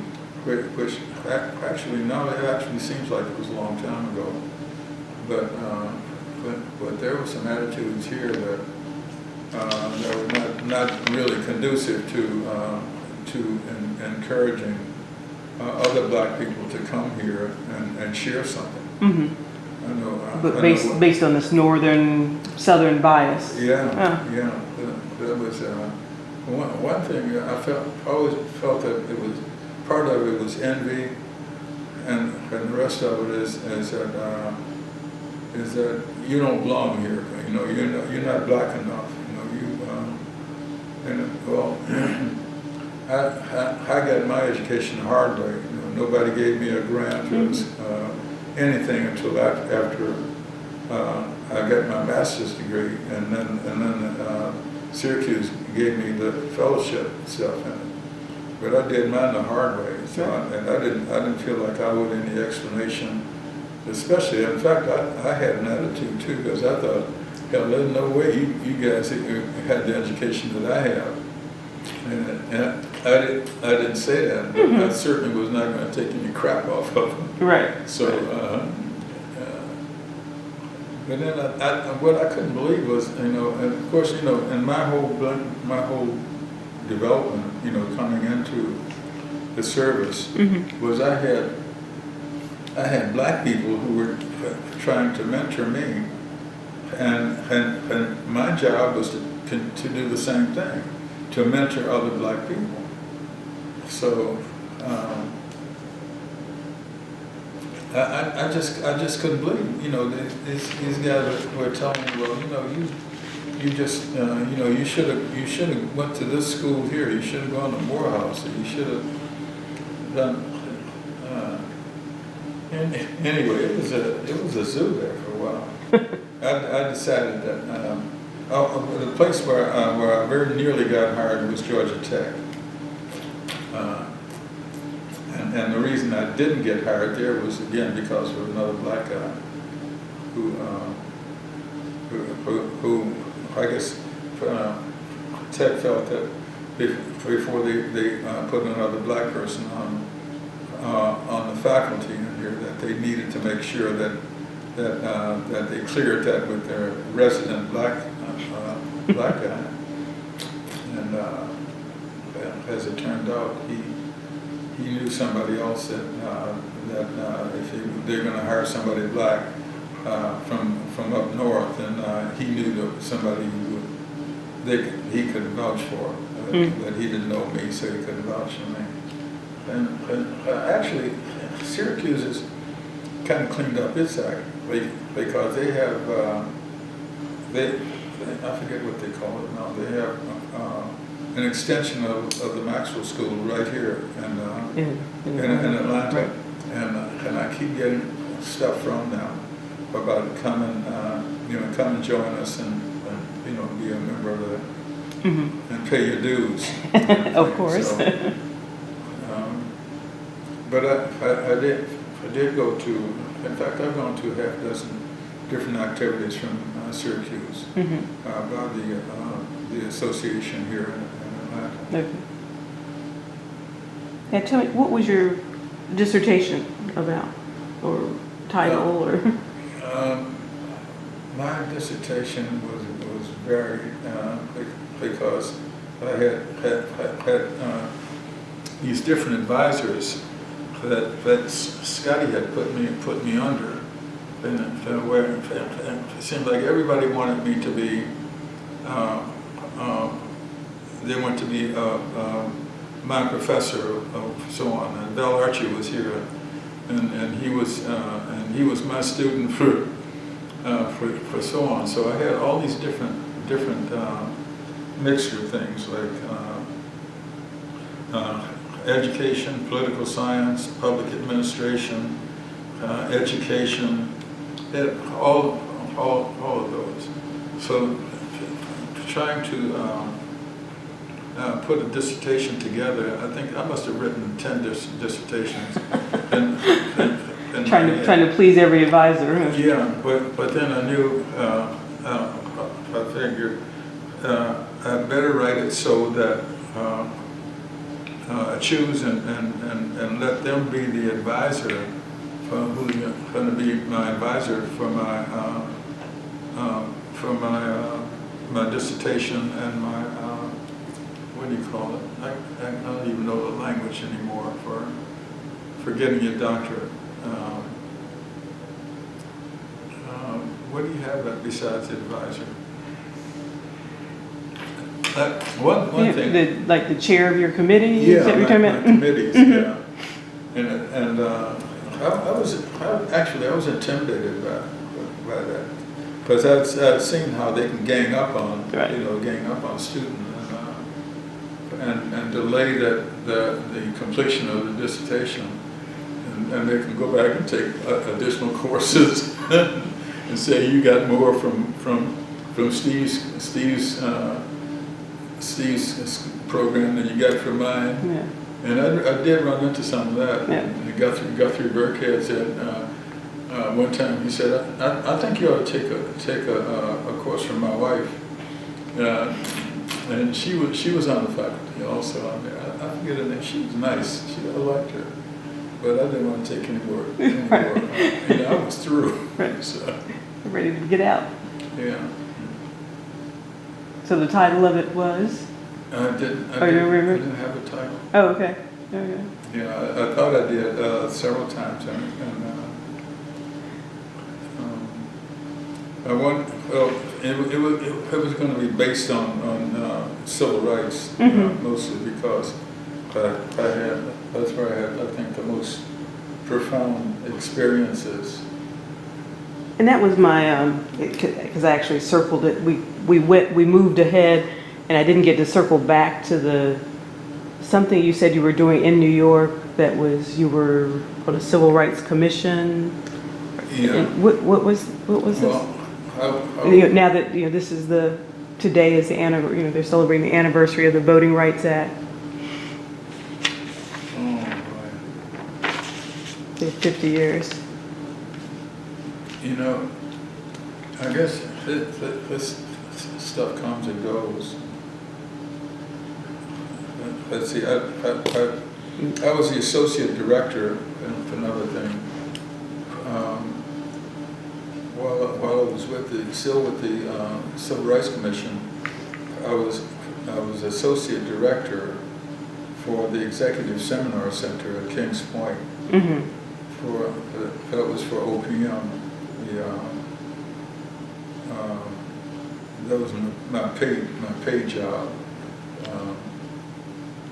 before I retired.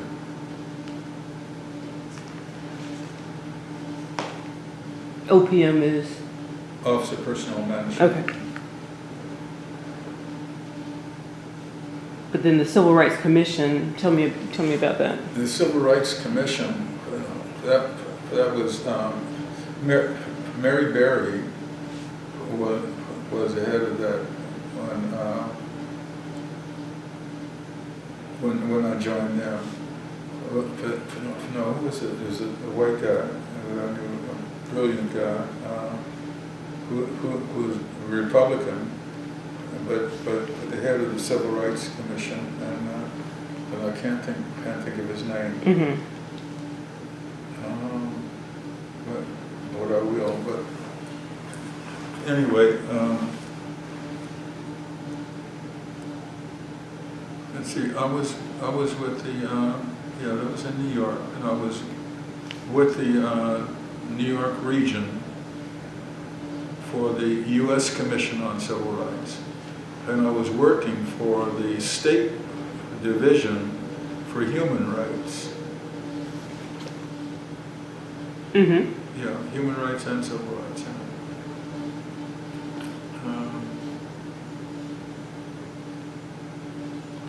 So most of my activities, even when I was at Syracuse, there, and I guess I was a graduate student and faculty.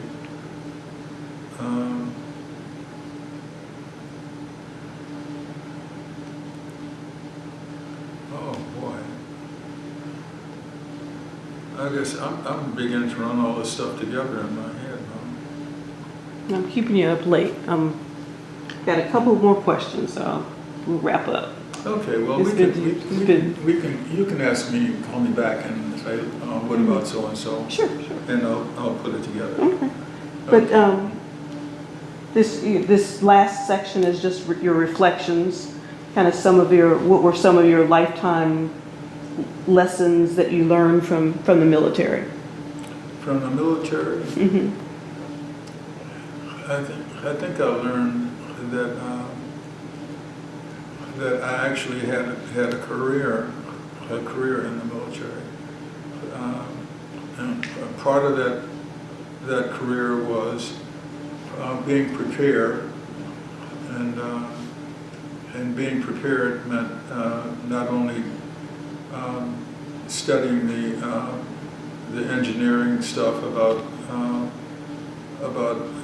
aircraft and engines and that kind of technology, but also the other part was going to night school all those years for an academic preparation, and I really learned to. I started off with a major in psychology, and I soon met through some of my friends at Oxford, whom I had hired to teach on-base courses for University of Maryland. I got a greater and greater appreciation for economics, and was able to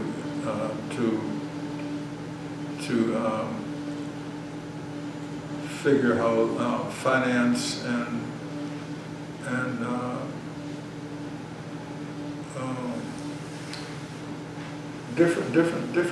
different sections of economics, history, I can't even think of all of it right now. But anyway, that turned out to be my most favorite subject. Okay. And what I would love to have done was finish off. That would have been my dissertation. Would have been mostly economics. But I didn't have my contacts at the university were not strong in that area. So. What else was there? What's the other part of your question? It was life lessons from life learning. lessons. You learned from the military. Yeah. And you said being prepared. Yeah, and the other part was just actually duty and performance, and I know that I'm a misfit. That I don't fit in any of the military or any of my work experience. My paid work experience has been more in the area of preparation for something. I'm always preparing for something, and not ever getting the benefits of all of the preparation and the work for it. So, and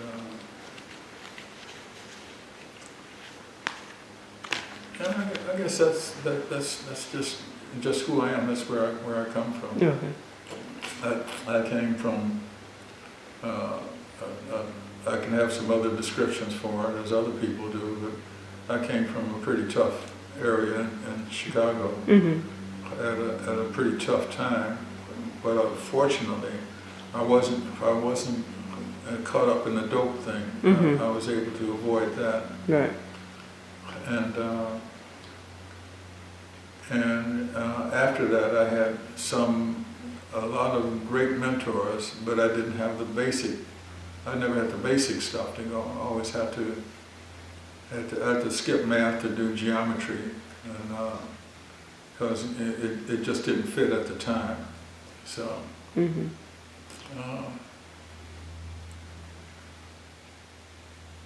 don't know. That's life experiences. Well, I had great travel. Witnessed so many people and the conditions after war, and I know what that looks like.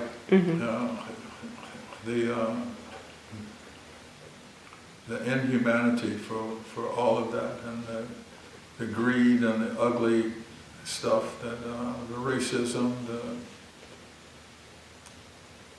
I think the sexism. I think in my case, overcoming racial conditions automatically sucked me right into the gender thing. So an advocate for women's rights Okay. as much as I am for African American rights. Mm-hmm.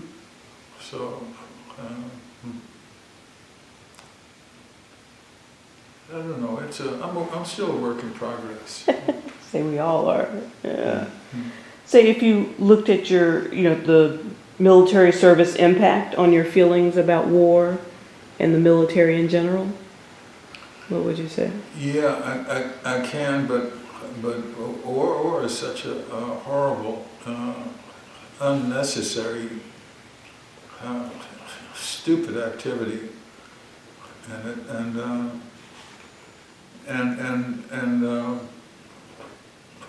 it seems the wrong people are always the victims, and when you figure out what war is really about, it's about greed and hatred and ugly, stupid stuff that's exercised by very bright people, dedicated people who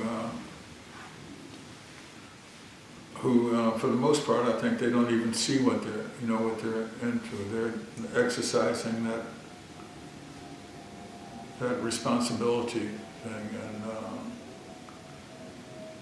and survival stuff. Mm-hmm. So, Mr. Val, what message would you leave for future generations who might view this interview? I'm not sure that I have much of a message for them because I want to tell them one of the reasons that I volunteer with young people so much is that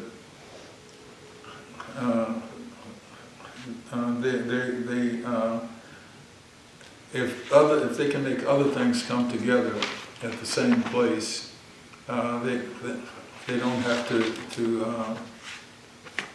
sacrifice so much of their potential, their possibilities in it, and if they're not distracted by so much stupid and greedy stuff in there, that they can make it, and even after they make it,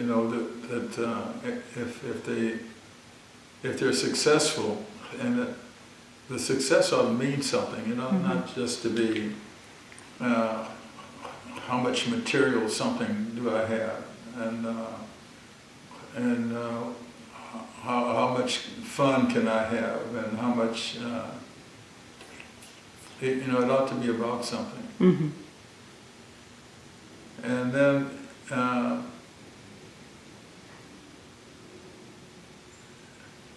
don't know. I think you forced me into that place where I'm really serious, where I have to make 2 and 2 add up to something, and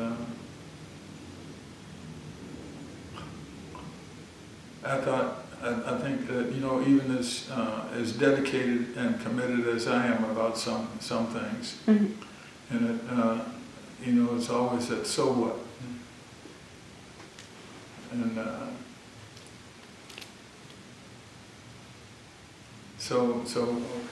while I'm busy encouraging young people and some older people too who can use a little bit of guidance, as I was myself, and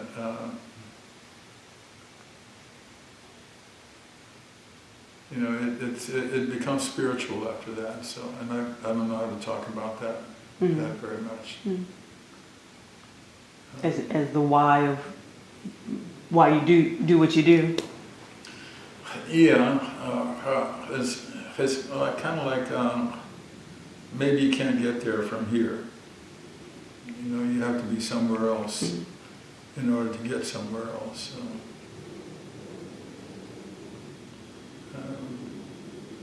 and then in the meantime, while I was doing all this other stuff, there were some people who were doing great things again, and things like coming at civil rights, for example, depending on how do you get there from here, and what influences you and what motivates and where does the drive come from to keep on doing the sacrifice and the other stuff.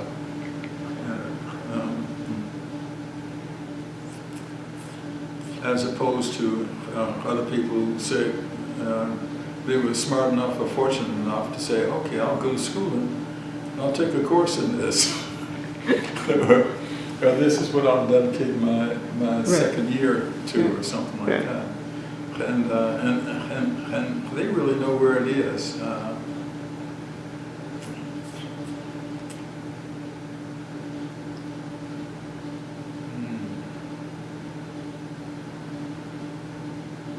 And I was the guy whose name I think I'm getting my facility with language and names and that.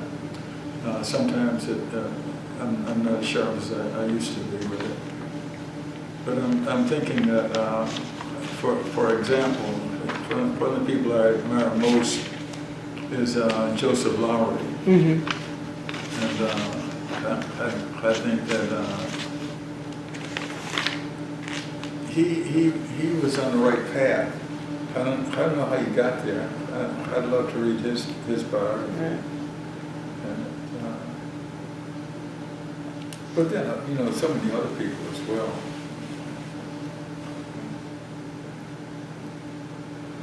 Well, I'm sure those that see this interview will certainly admire you. I do.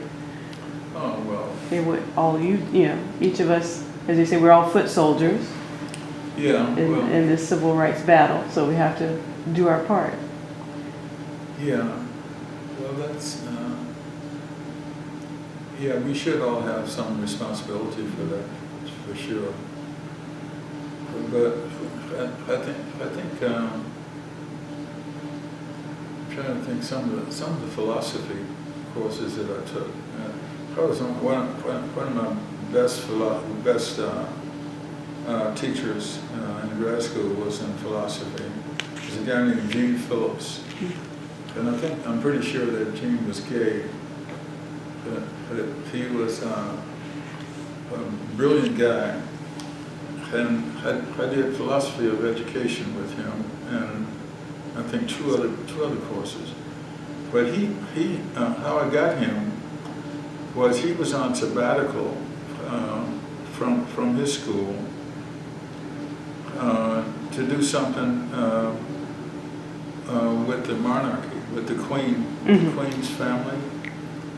And there, and he just fell in love with my secretary in there, and oh boy, they were a pair.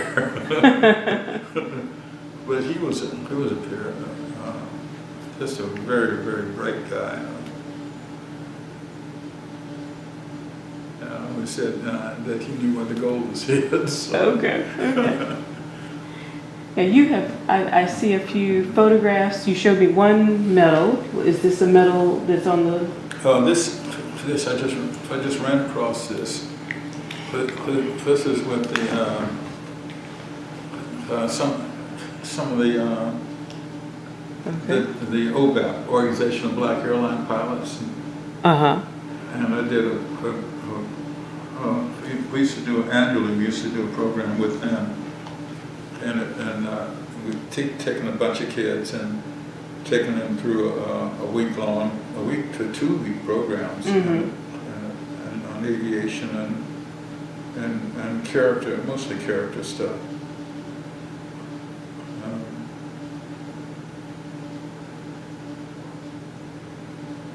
Sometimes I have to remind myself, as some of these guys do.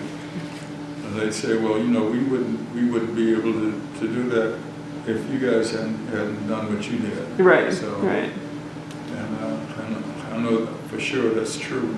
And it's OBAP, OBAP, Organization of Black Airline Pilots. Okay.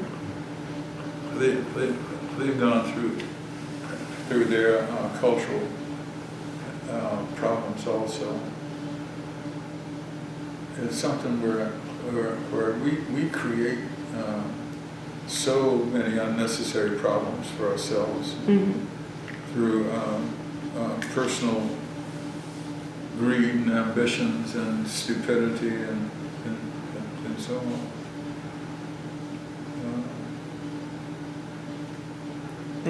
Is that a medal as well? This to your right. Well, this. Uh-huh.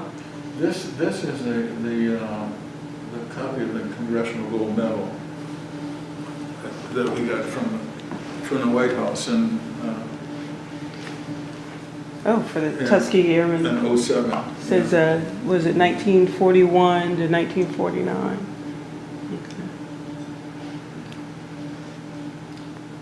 It's pretty heavy. Yeah, very nice. The original gold one is in the Smithsonian. And on the back it says Act of Congress 2006, outstanding combat record, inspired, is that revolutionary reform in the armed forces. Very nice. Well, I thank you for your time tonight, Well, your stories and experiences, and for most importantly for your service. well, thank you very much. But I want to see if you can make sense out of what we shared this evening. So. I think so. I very well think so. I'm going to go ahead. I'm going to take a picture of some of this and then ask you to fill out a couple of forms. Okay.